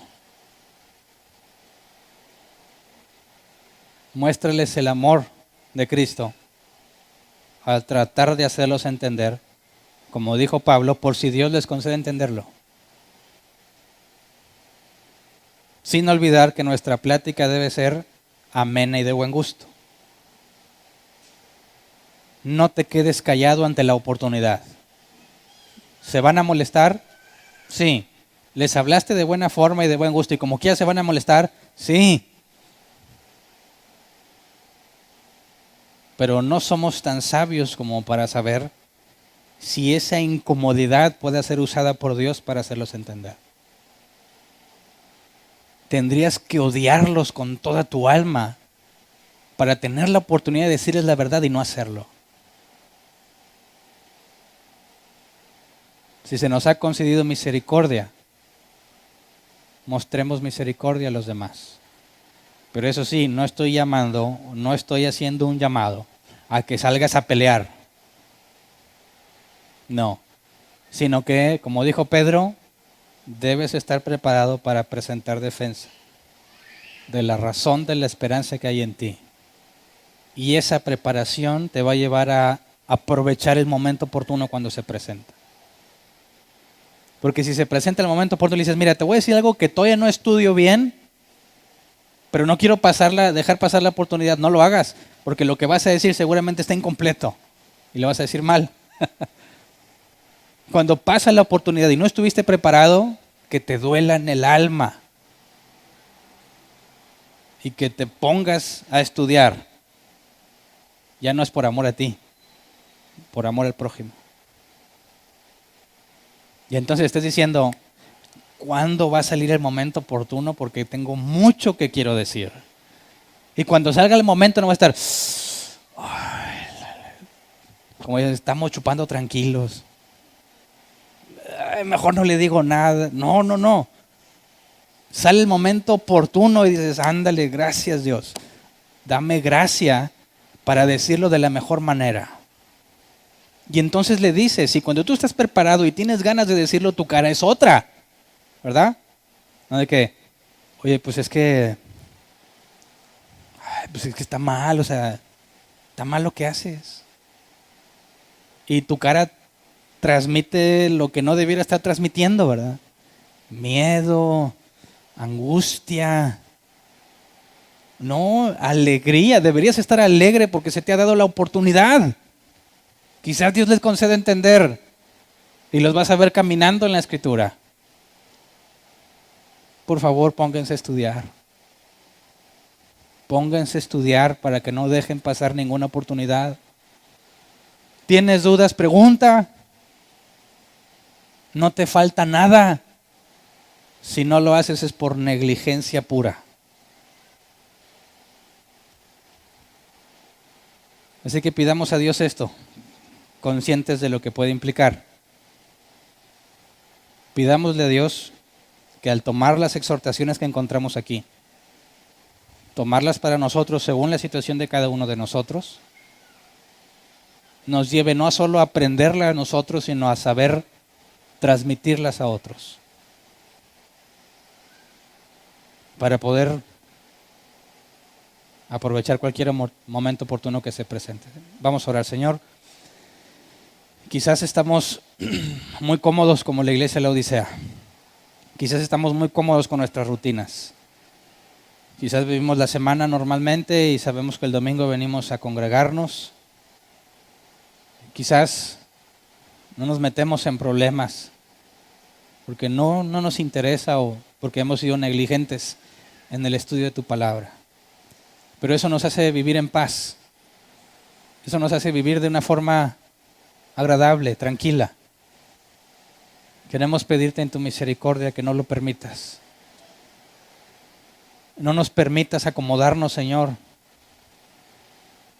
de manera que pensemos que esa comodidad proviene de ti. Concédenos, Señor, las luchas que vivían tus verdaderos creyentes, tus hijos, de la manera correcta. Que siempre que alguien nos pregunte podamos presentar defensa. Que siempre que veamos el momento oportuno tratemos de hacer entender. Pone en nosotros, Señor, algo que nos queme por dentro para que no podamos estar en paz si no estamos estudiando y avanzando. Concédenos dejar de pensar en nosotros y pensar en aquellos que están sumisos, cautivos a la voluntad de Satanás, o aquellos que aún andan caminando en doctrinas cerradas por ignorancia. Concédenos ser útil en tus manos, Señor, para los propósitos que tienes, para todos aquellos que has llamado. Y concédenos encontrarnos y darnos cuenta que hemos sido útiles para ti.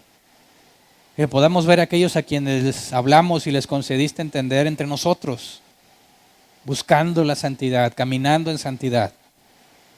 Concédenos ver que crecemos y que nos edificamos unos a otros porque estamos comprometidos con tu verdad. Que ninguno de nosotros viva confiado, cómodo, sin hacer lo que le corresponde hacer. Que ninguno de nosotros tenga una vida de egoísmo o esté tan saturado que ha dejado las primeras obras, el primer amor, lo más importante, nuestra relación contigo. En medio de todo lo que nos proponemos, aún estar leyendo libros, que eso, Señor, no reemplace nuestra vida de oración y comunión contigo. Que el estudio teológico formal de algunas cosas bíblicas no reemplace nuestra comunión contigo ni con los demás hermanos. Concédenos entender con toda profundidad, Señor, hasta donde nos sea posible, el amor que nos has demandado, el amor que nos has dado, para que se pueda hacer como tú dijiste, que el mundo vea que yo estoy con ellos por cómo se aman. Que el amor verdadero, Señor, nos lleve a la confrontación cuando sea necesaria, a la exhortación cuando se requiera y aprovechar las oportunidades y momentos oportunos, Señor, para que tu nombre, sobre todas las cosas, sea glorificado, que siempre seas tú claramente la cabeza en esta iglesia, y ninguno de nosotros tenga protagonismo ni jerarquías, que siempre la gloria sea para ti, Señor. Gracias de antemano. Amén. ¿Pueden sentarse? Preguntas. ¿Quién tiene una pregunta? Levante su mano si tiene la pregunta relativa al tema. Si la pregunta es de capítulos posteriores, pues la vemos más adelante, ¿sí? Acá hay una pregunta. ¿Me ayudan con el micrófono, por favor?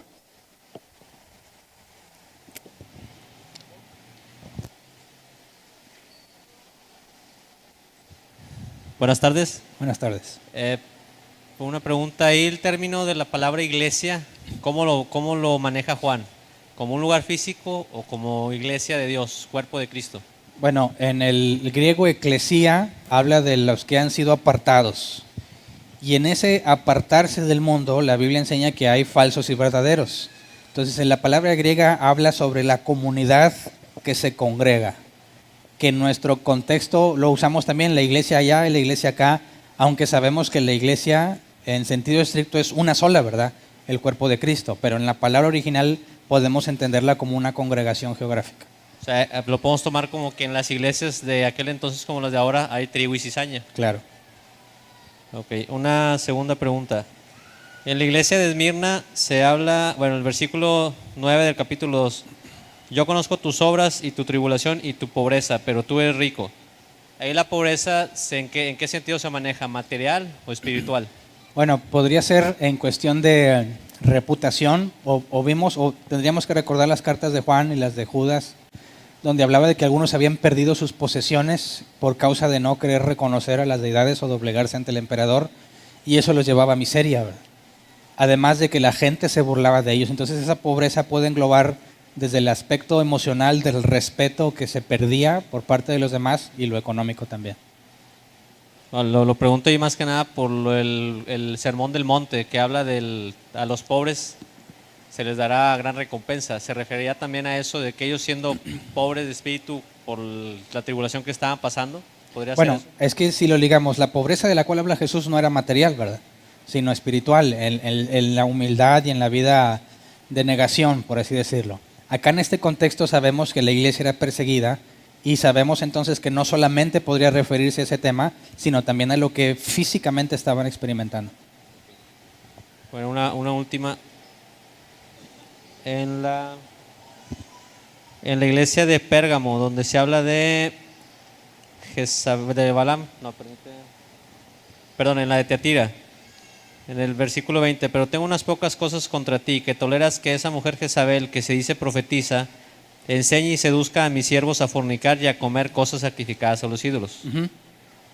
Dice, yo le he dado tiempo para que se arrepienta, pero no quiere arrepentirse de su fornicación.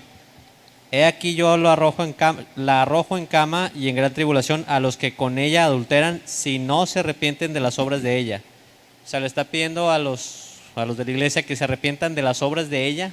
O sea, de lo que ella les enseñó y de lo que ella les está llevando a hacer. Si vemos el contexto de la Jezabel, de la que menciona el Antiguo Testamento, ella tenía mucha influencia, ser esposa del rey, incluso ella daba edictos como si fuese la reina. Veríamos entonces que si hace referencia, no propiamente, o sea, no al nombre propio de esa mujer, sino al contexto de lo que Jezabel era, que esa mujer influenciaba de tal forma que la gente le hacía caso y por consecuencia seguían sus obras o seguían su enseñanza. Okay, o sea, que me arrepienta yo, por así decirlo, de las obras que de hacer todo lo que ella te enseñó, lo que por influencia de ella hiciste.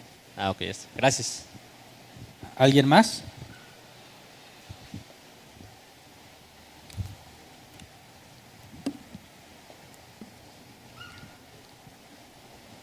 Buen día, pastor. Gracias.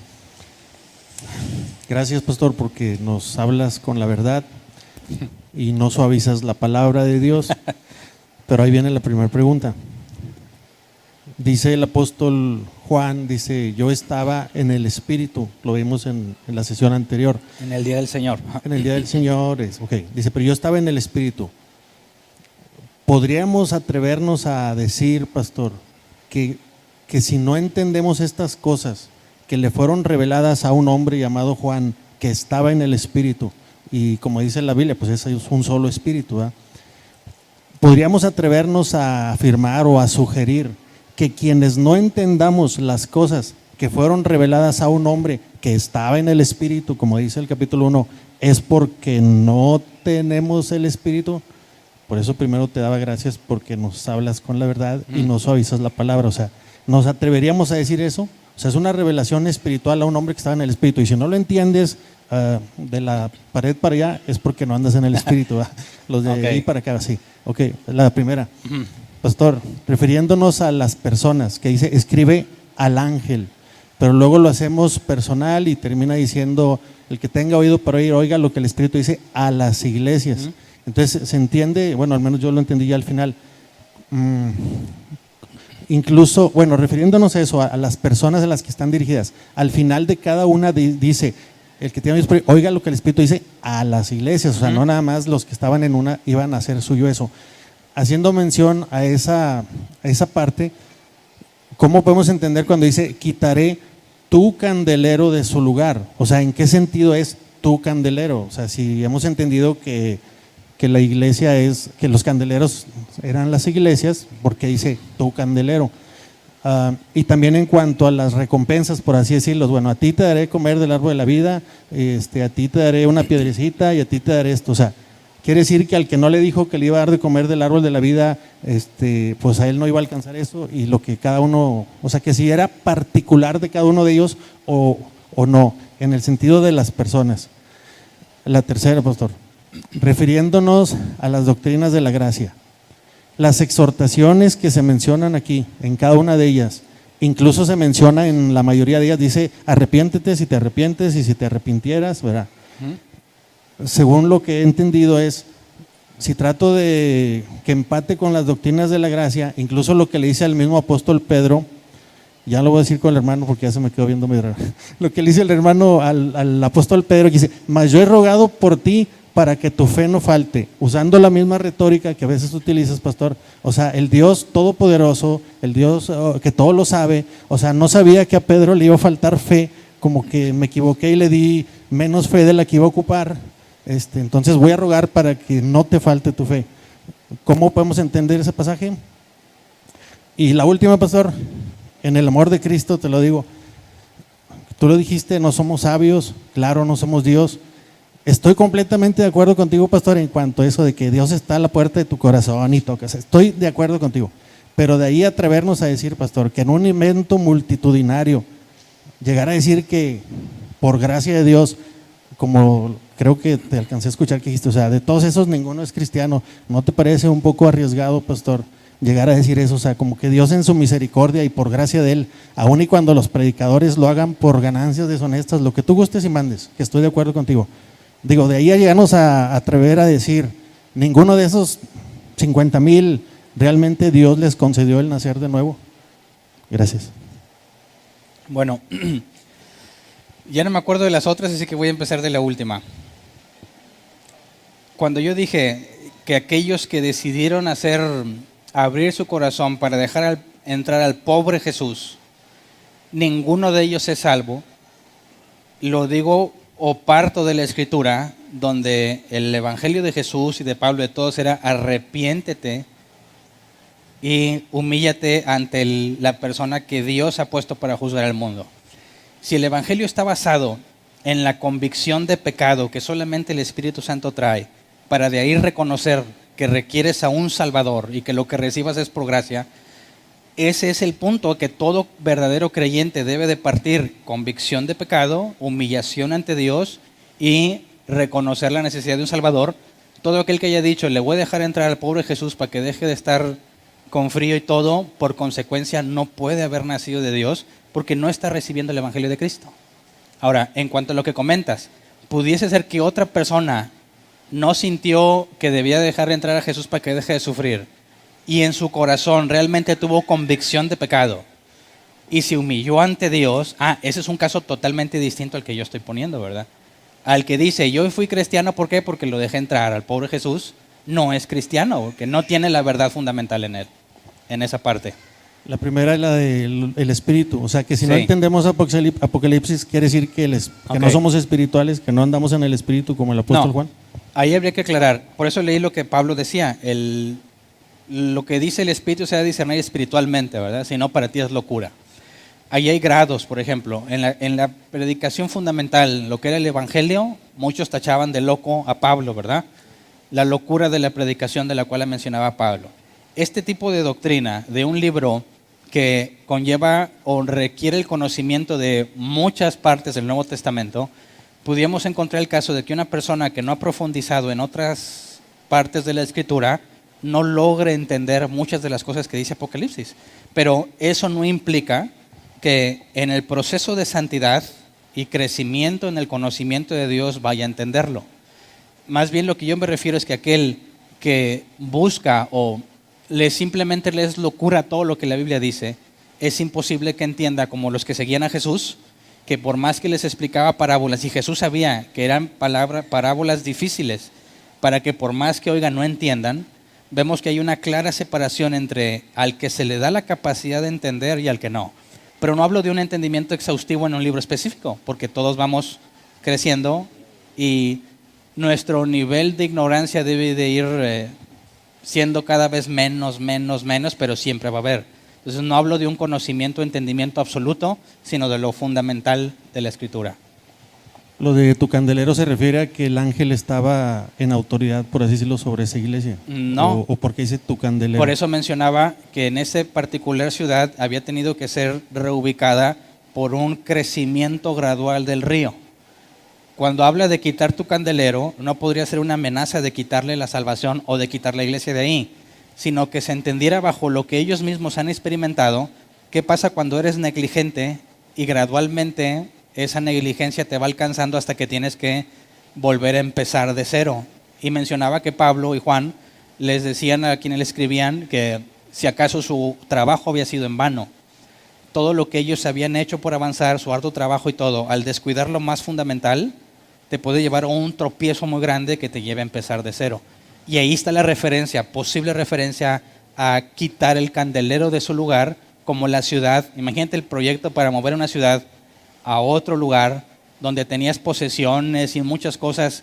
Deshacerlo todo para irte a otro lugar era un cambio muy drástico o titánico, que al compararlo con la pérdida que el cristiano tiene de su trabajo porque descuidó lo fundamental, sería una alegoría muy clara para ellos el decir: quitaré tu candelero de su lugar.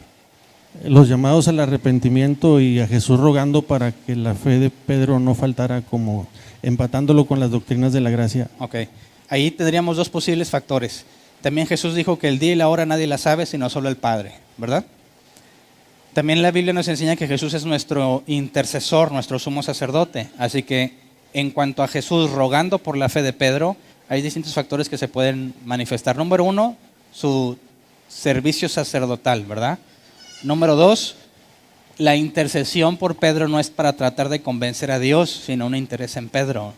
Llevar las cargas los unos de los otros no implica en que nos juntemos para convencer a Dios de que te bendiga, sino que ambos sabemos que Dios es soberano y como Jesús dijo, ya se le dio el permiso.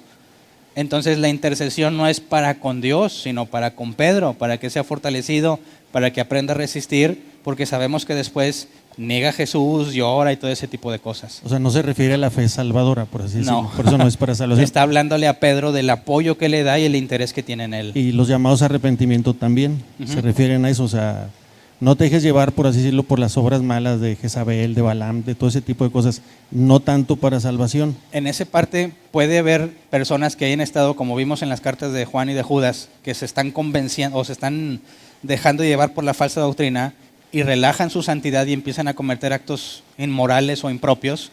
Y la exhortación es: hey, arrepiéntate, o sea, cambia esa forma de ver y regrésate a la Escritura. Y en cuanto a la santidad, sabemos que es una sinergia, ¿verdad?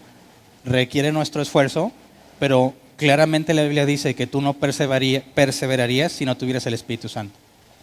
Gracias, pastor. ¿Alguien más? Nadie más, muy bien.